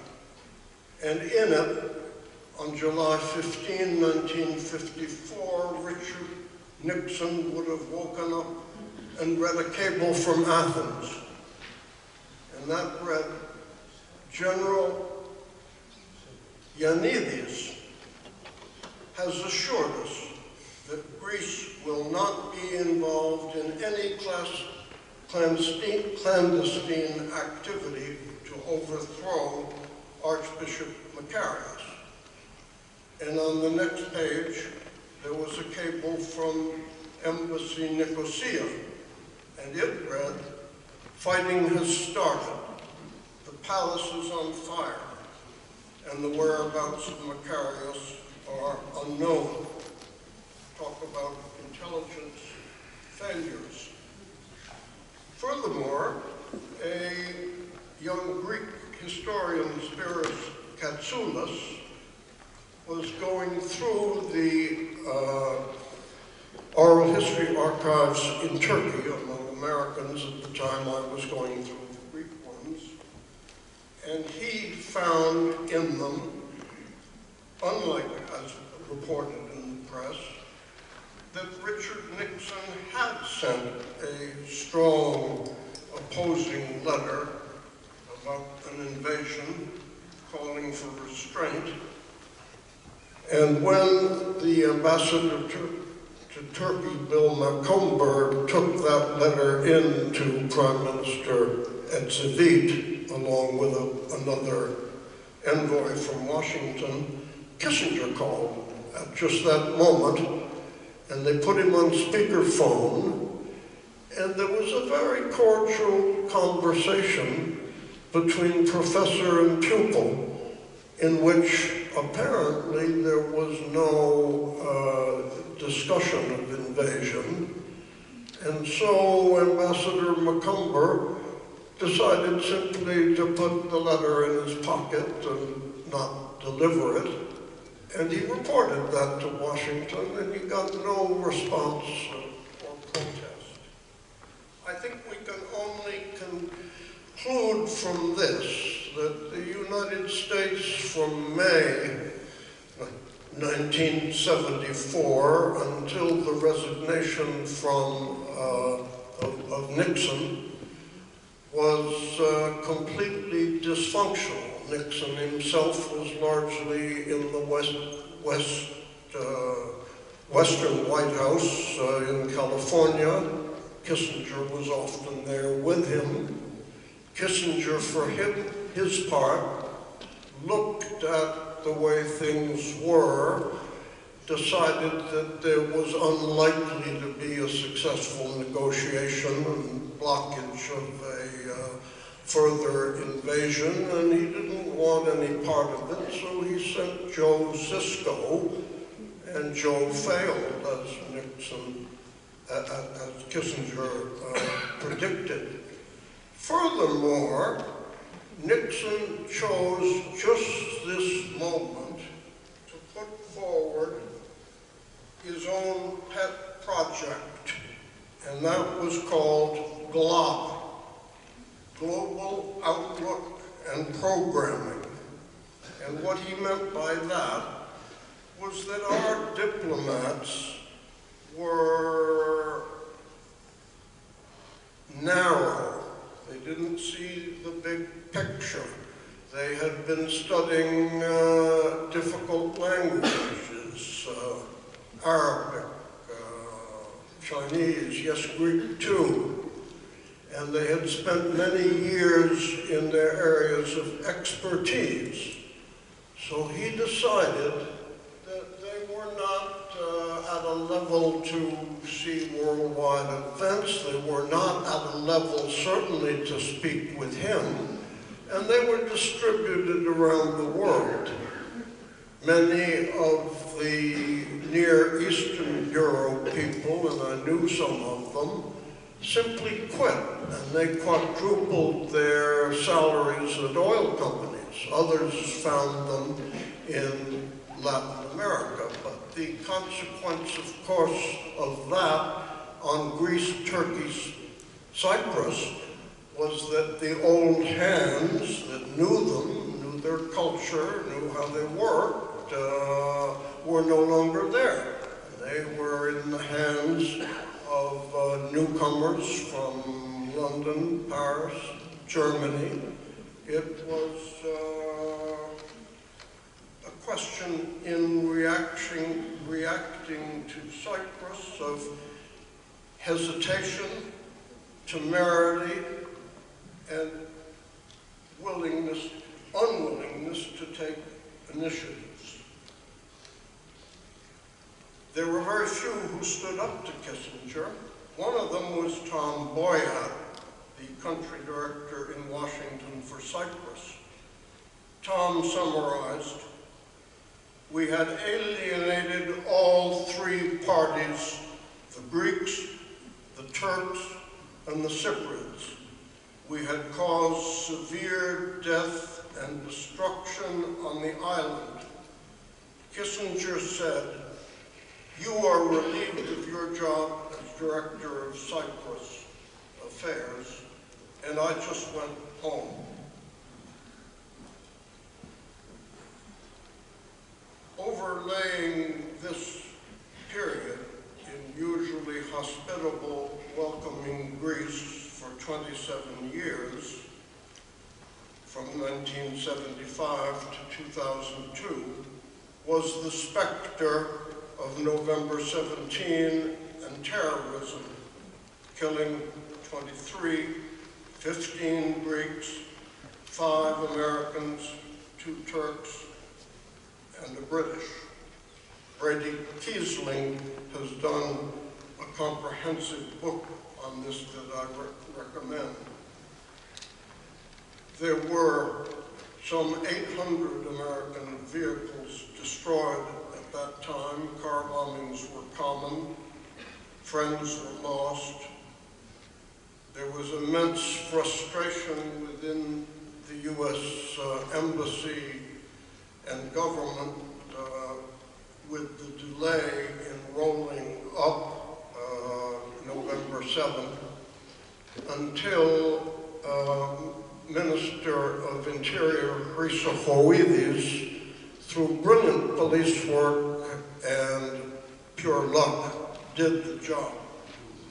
I'd like to conclude by just briefly saying that over with these 80 years that I were looking at these oral histories, the profile of ambassadors and what they were preoccupied with tended to change away from initial cohort of archaeologists and Hellenophiles to career diplomats focused on language and culture, to managers whose embassy grew in size and complexity,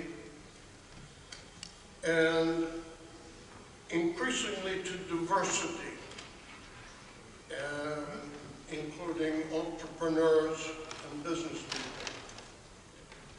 I happen to believe that some of the mistakes that were made, the impact in these 80 years on Greece of the United States was overall positive.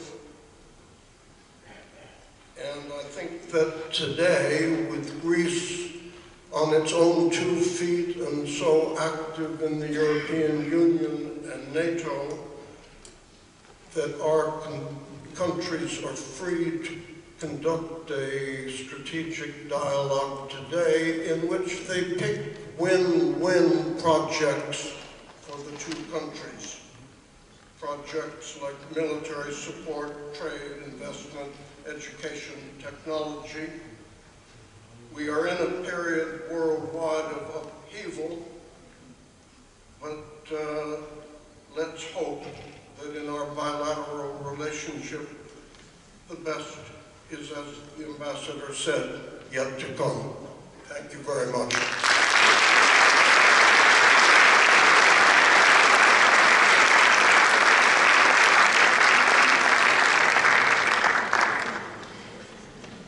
Ευχαριστούμε πάρα πολύ, κύριε Jackson, και νομίζω πως your book is one of the very few good things to come out of the pandemic. Thank you so much for that. Okay, so now we have a few minutes for questions. Όποιος θέλει μπορεί να σηκώσει το χέρι και να κάνει κάποιες ερωτήσεις. Και νομίζω πως θα ξεκινήσουμε με Έχουμε ήδη κάποιες ερωτήσεις από το κοινό, οπότε δεν ξέρω, υπάρχει κάπου ένα μικρόφωνο.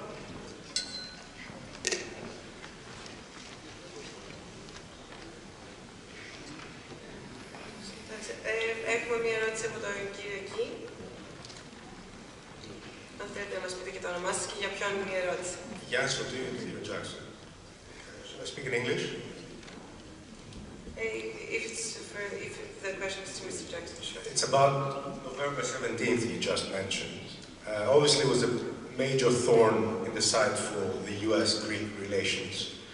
It took decades for that major issue to be resolved. Obviously there was a lot of frustration amongst the US about the Greek police and the investigations that didn't bring to something for many years. As you said, a lot of Greeks and Americans were assassinated. It was very unfortunate. Some ill-advised or ill-trained Greeks caused a lot of havoc. Personally, I feel very sorry for the loss of Americans, but also Greeks that happened over the years. So the question I have is were there any traces that other foreign forces were behind November 17th all these years, that were perhaps giving them intelligence and other ways of supporting their actions? Look, we're in a terrorist world. Terrorism is all around us. We've been fighting Islamic State, we've been fighting in Afghanistan. In some ways, the wars that we've gone through have been a birthing ground for terrorism in many countries. And goodness knows, today the crises we face around the world are a spur to show, no, crises happen. And the role of military and yes, diplomats too, is to deal with that.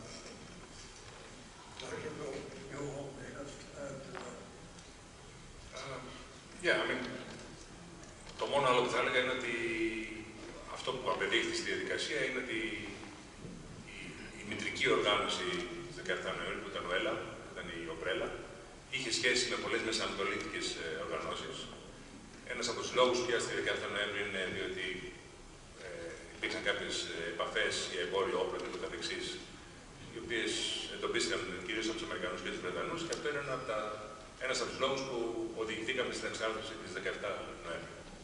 Αλλά δεν νομίζω ότι υπάρχουν τίποτα στοιχεία που να δείχνουν ότι υπήρχαν τίποτα ξένες δυνάμεις πίσω από αυτό. Ευχαριστούμε πάρα πολύ. Βλέπω ότι έχουμε και κάποιους μαθητές του σχολείου, πιστεύω, εδώ. Οπότε δεν ξέρω αν θα ήθελε κάποιος από εσάς να κάνει μια ερώτηση.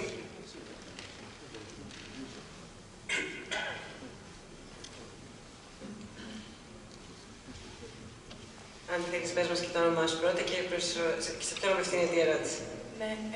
Yes, hi. My question is directed to Mr. Jackson. I'd like to ask if, in your view, U.S. aid could be considered the determining factor in Greece's post-war reconstruction.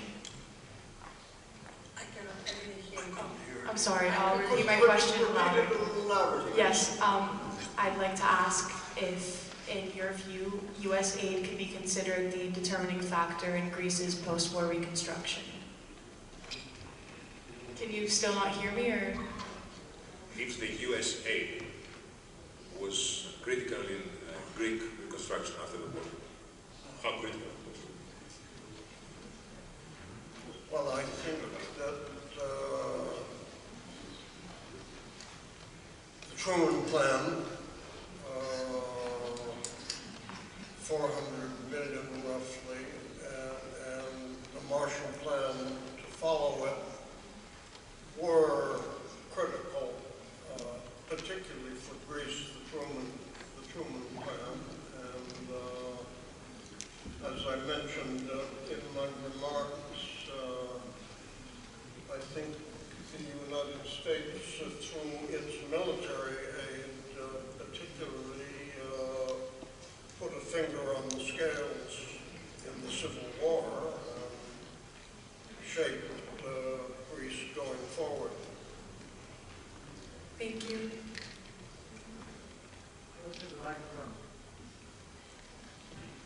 Υπάρχει κάποιος άλλος που θα ήθελε να κάνει κάποια ερώτηση? Βλέπω η κυρία εκεί. Αν μπορούμε να έχουμε το μικρόφωνο.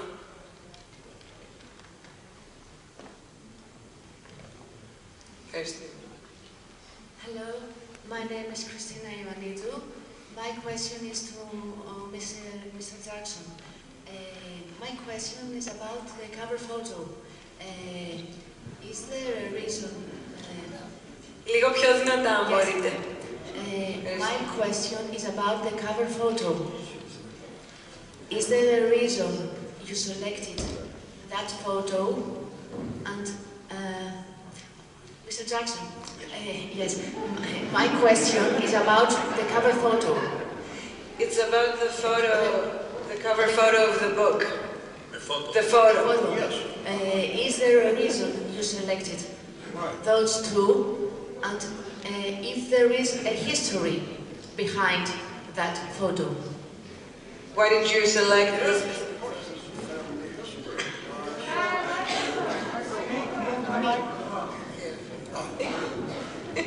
Yes, there is a history. Μακριά και αγαπημένοι was given to me by, and the pictures too, but the pictures and the quotation, the title go together. My son-in-law found the title for me, and as far as I've been able to determine, it's not interpretable into English. And why is that? Because all of our sayings of that kind, like absence makes the heart go fonder, those are all positive and sweet. But Μακριά και αγαπημένοι seems to have two edges for it in any relationships, diplomatic or personal, and is nuanced in a way that we, as far as I know, don't have in English. For the photos, my wonderful publisher at Estia, Eva Karaitidi, I think, spotted that, and I have come to like it very much. Maybe this isn't a correct thing to say, but somebody did come up to me once and with Μακριά Κι Αγαπημένοι asked if there was any insinuation of intimacy among these two on the title, which of course is ridiculous. Thank you very much. We have a question from the ambassador, Mr. Tsunis.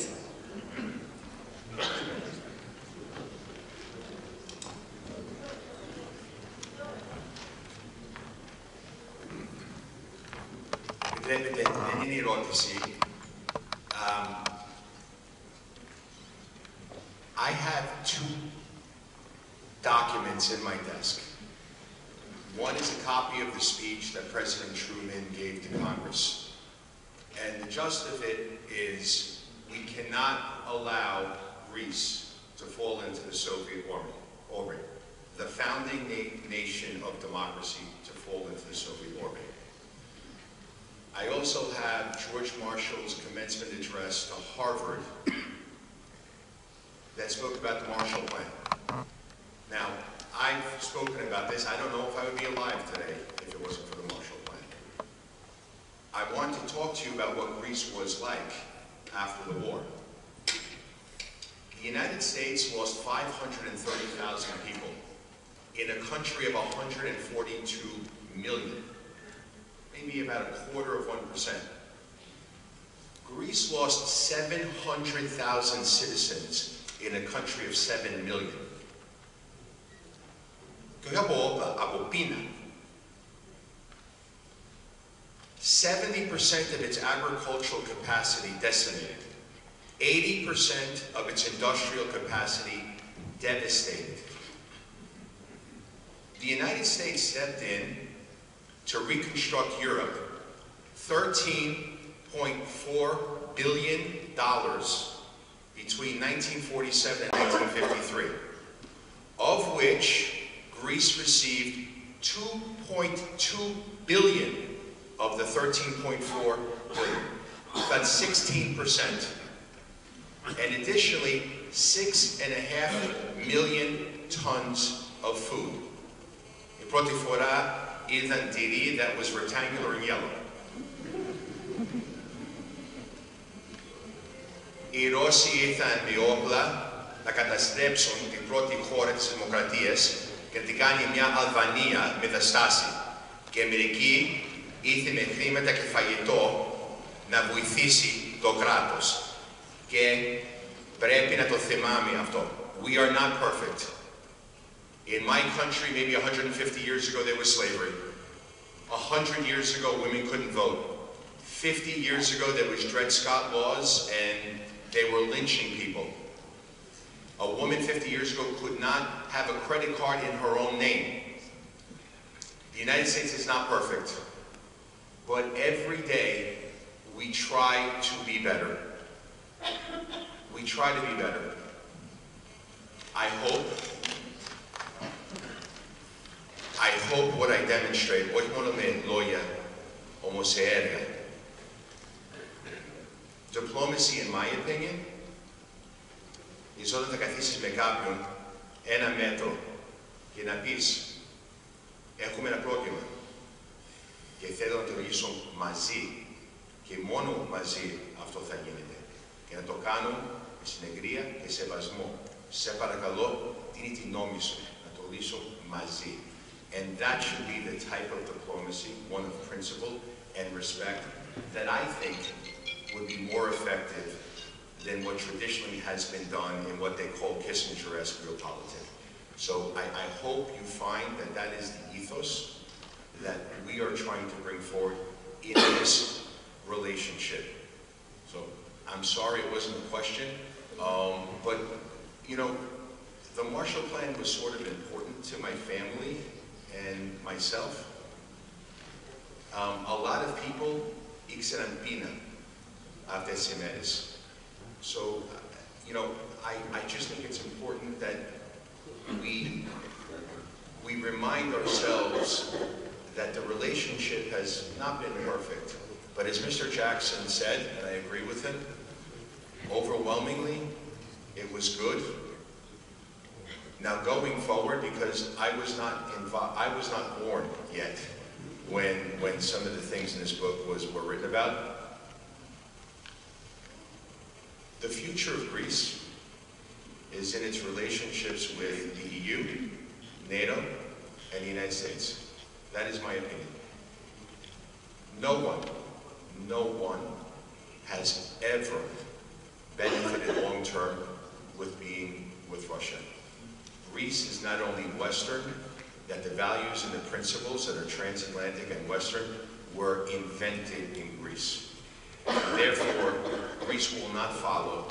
I assure you, they will lead in Europe, and they will lead by an example of how nations should conduct themselves in a 21st century world. Thank you very much.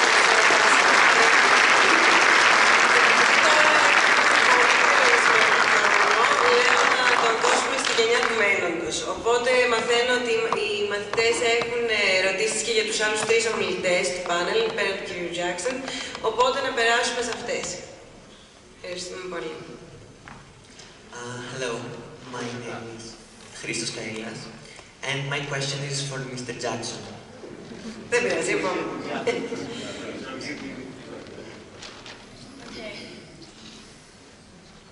So I have a question to Mr. Papahellas.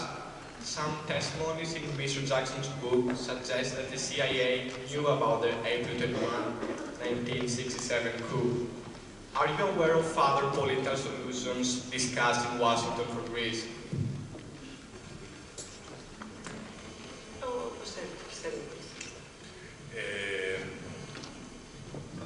Okay. First of all, a bit of my own oral history, because something came to mind. When I was a student here, this is ages ago, the then president, Dr. Pearson, had this habit. Once a month he called a specific group of students. I was one of them. I think I was kind of πνευματολογίας since, you know, back then also. And he invited us for lunch with an important person. So one time he invited us with Ambassador McCloskey, who was the first ambassador after the 40 years. And of course I asked him the audacity of my youth. I said, Mr. Ambassador, how come you didn't go to meet some people, some students like us in Τραπετσόνα or, you know, Κοκκινιά or Περιστέρι? And he looked at me and he said in a very cynical way, which I still remember, he said, first of all, I was not invited, which was... and then he said, chances that people I will meet there will be in positions of power years after this meeting are very slim. And of course I got really upset. I mean, I couldn't believe how cynical this man was. 2 months later, we had a lunch with the Soviet ambassador, who was someone who was the number 2 at the UN before, his English was very good and so on. And I dared a friend of mine who was an Orthodox communist, not a Reformed communist like the rest of us. And I said, you know, are you going to ask this guy, you know, the same question? He didn't, I did. And he gave us exactly the same answer, which was really incredible. I mean, it was my first lesson in diplomacy. Now, to answer the question about the coup and the CIA, what is clear is that, first of all, there was very close ties between the CIA, the agency as it's called, and some of the coup plotters. If you have my book, The Rape of Greek Democracy, there's a picture which I got from an old Greek American who was an OSS and a CIA guy. He got flown into the Peloponnese with a parachute, and he got liberated Tripoli with Panagiotis Kanelopoulos and Daniel Lichiotis. Amazing experience. So, you know, I met this guy. I was driving for hours every other weekend to go and meet him. And in the end, he gave me this picture, which is him and some other big Americans from the agency handing up in the north with Papadopoulos. So if you want some proof that there was like very close ties, besides the organic ties that existed between the CIA and KIP, of course, back then. Now, if you go to 67, there were two coup plots. There was one which was the authorized coup, authorized by the king and some of the mainstream politicians of that time. And the idea was to have sort of a Turkish kind of coup, which was kind of, sort of a pause, as they call it, εκτροπή, σταγματική εκτροπή, not a real coup. And they were using these guys, Papadopoulos and the rest, because they were the technicians. They knew how to organize a coup. Everybody expected this. This was kind of, not a rumor. Everybody in Athens sort of expected this, the general's coup, the king's coup, as they call it. And if you look at all the cables, it's very clear that the US kind of gave an orange light. I wouldn't call it a green light, but they were kind of okay with it. Even though the official line was, no, we want democracy to work and so on. But then what happened is the coup plotters took hands, took the whole thing in their own hands, and they decided to go ahead. And there's a lot of reporting, CIA reporting, about this smaller group, which was the colonels group, which stops about a month and a half before the actual coup, before April 21st. Now, the big question mark is, for all of us, did the coup plotters stop talking to whoever was the agency guy, or were the agency people sympathetic to the idea of having a coup and they protected their sources and their people and they let this happen? I don't have a clear answer. It's because this is something that was probably transpired in a conversation in a cafenio or maybe handing up in the north. I don't think you're going to find the answer in a cable. What I would say is that if you want to look at the way things were looked at back then, is the famous conversation that the then CIA station chief, who was Jack Morey, who was sort of a very kind of gentleman kind of figure from Virginia, loved horse riding, back riding and so on. And he walks into the Vasilis Sofia's office where Ambassador Tsunis is residing. And Phil Talbot, who was the ambassador, he was just finishing his cable. And the cable had the headline, "The rape of Greek democracy has been concluded."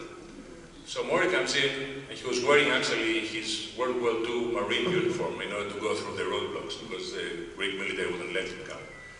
And he said, "Can I take a look at this?" And he reads at it and says, "The rape of Greek democracy has been concluded." And the guy turns to Talbot and says, "What do you mean? How can you rape a whore?" Which, is kind of indicative of, how things were looked back then. So I think the key in 67 as in 74 is the relationships between some of the coup plotters or Ioannidis later on and some of the Greek Americans who were the sort of the hardcore of the operational branch of the agency and who hated Andreas.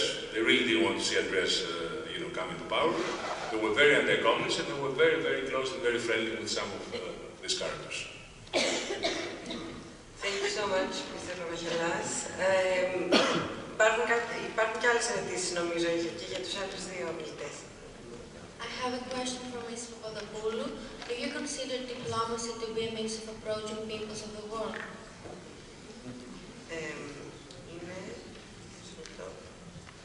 Do you consider diplomacy to be a means of approaching peoples of the world? Αν η διπλωματία σου φέρει μέσω για να πλησιάσουμε τον κόσμο. I don't know.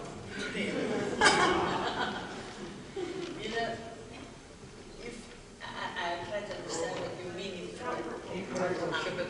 I'll try to understand what you really mean if diplomacy affects the people.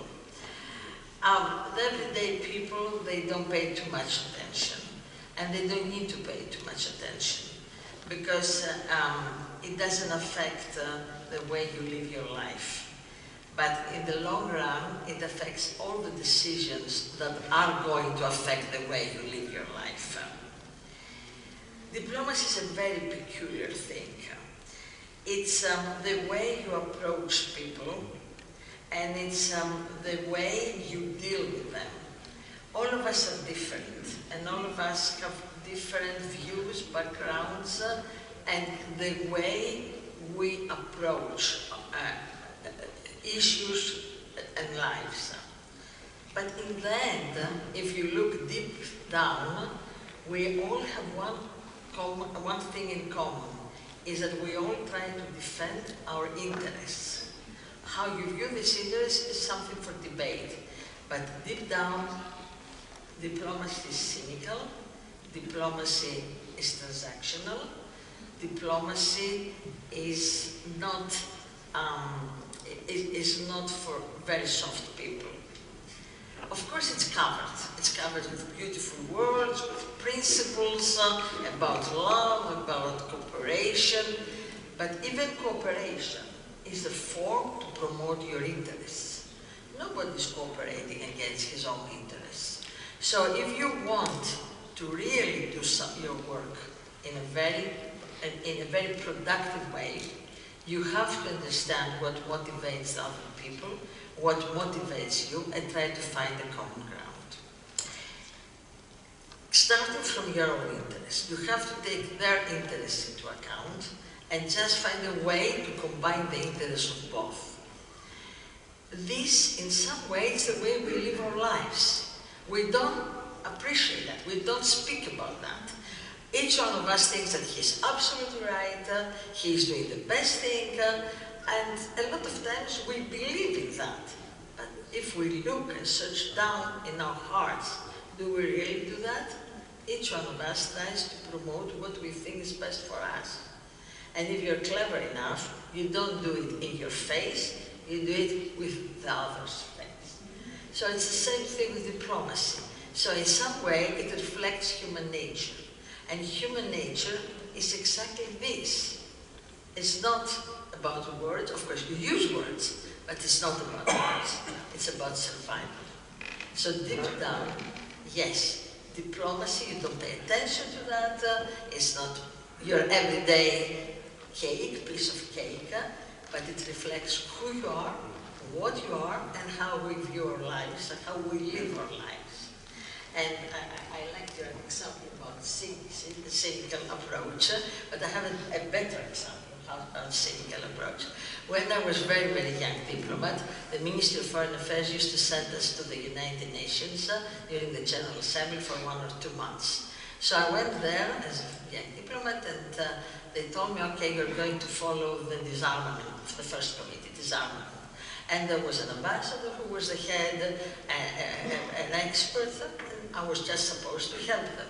But the ambassador had a heart attack, the expert was elected in the body, so I ended up alone. So the ambassador, the permanent representative who was Dundas, calls me in his office and says, look, you were going to be alone, you're going to deal with everything, you never split the European Community's vote. If we have to split it, you vote with France. And here you are, I don't want to see you again. So I go there, I have no clue about what they're talking about. Even I didn't recognize the names, let alone what is these weapons, that weapon. And I remember one night in one subcommittee of the first committee, it was like 2 o'clock in the morning, there was a discussion with the Russians and the Americans, at that time it was the Soviet Union, and Cold War, and I think Norway was refusing to vote in favor or accept something. So finally the Russian representative gets up and says, I expect Norway to fulfill its obligation as NATO member.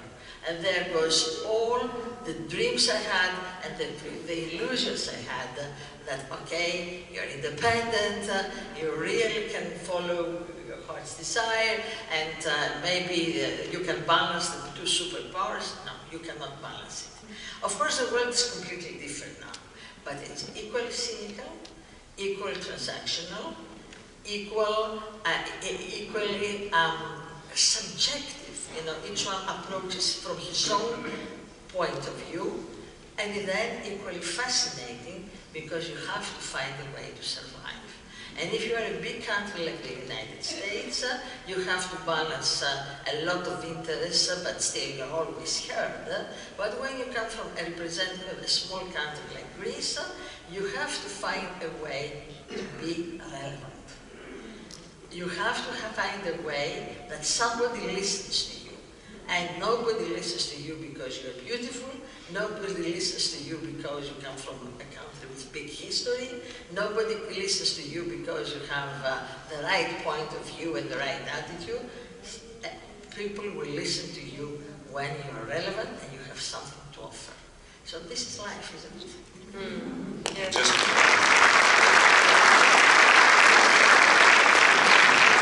I think it just proved all of us how valuable an hour of history by you would be, right? Yes, exactly. You beautified your argument. Absolutely. And I think we have one last question from Mr. Rizás. Yes. Can you hear me? Yes. What is that? Can you hear me? Yes. I just want to thank very much Mr. Jackson for this, this information he gave us. As far as I gather, there is a great attempt to appease or even to propitiate the Greek audience about the Greek relationship. But please try to understand that the spirit of founding fathers of America, of the United States, George Washington, John Adams, and Thomas Jefferson, has gone long ago. So it's unfortunate that the last decade, people, politicians, below average in political capacity rule this great country. So even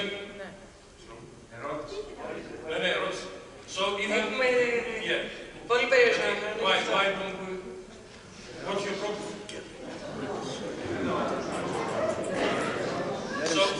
So what I want to say is that, and this is something that's very important for Greek people, 10 million Greek people and also all over the world, that in this, even dark, I wouldn't say such a bad word, but even dark politicians rule this country, and I'm talking about Henry Kissinger. Now, the Cyprus tragedy, it will be a great barrier between Greeks and America. And the question is to you, Mr. Jackson, and to Mr. Ambassador, Mr. Tsunis, why in 1992 there was a United Nations resolution, a liberate Kuwait, but not. We have to wrap it up. Not in Cyprus. This is my question. Why did not imply the United Nations resolution in Cyprus all these decades? This is my question. Ευχαριστούμε πάρα πολύ. But unfortunately, we were not accepting any more questions for Mr. Jackson, but he will be signing his book in 5 minutes max, right outside that door. We do have one last question for Mr. Rizás, but by one of the students. Hi, my question is for Mr. Rizás, and by extension, the rest of the panel.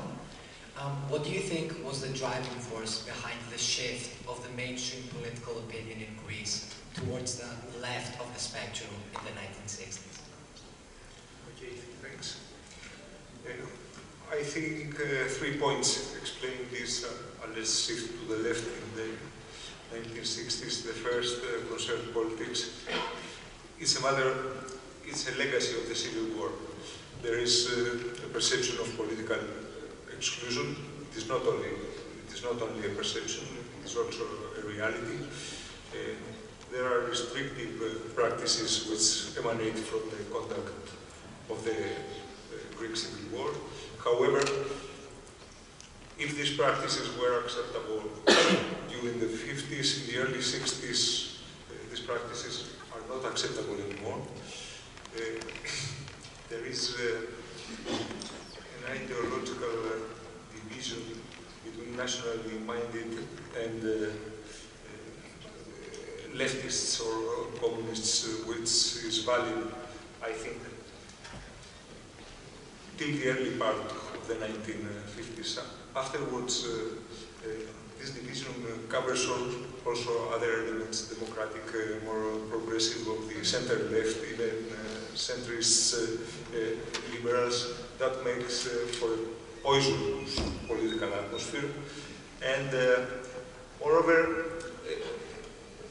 the state, in broad terms, is a rather authoritarian state. There are questions over the royal prerogatives. The crown is very interventionist. Its conduct of affairs goes well beyond the constitutional practice of Britain, Scandinavia, which is the normal practice in the 1950s and 60s.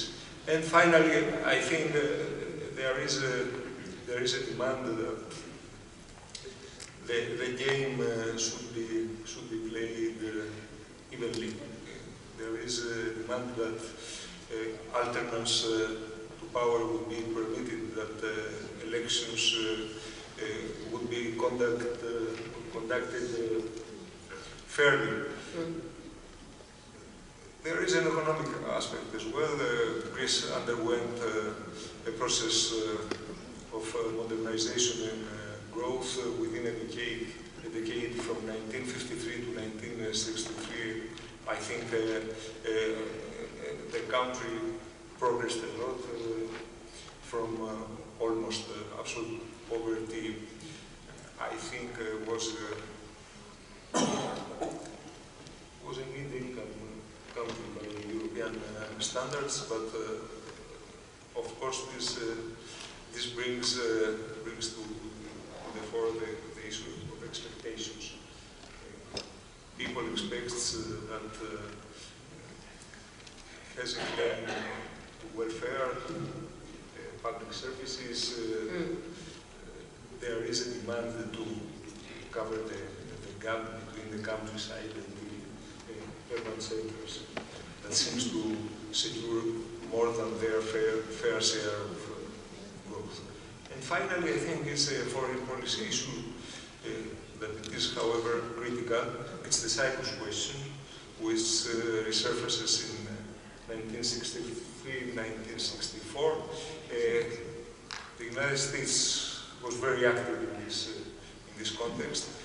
I think that the Ball Plan and even more the accession plans of August 1964 could serve as a basis for the political resolution of the Cyprus question, rather unjustifiably in terms of a zero-sum game, as the Cypriot question was perceived in Greece. These plans were perceived as Turkish-friendly.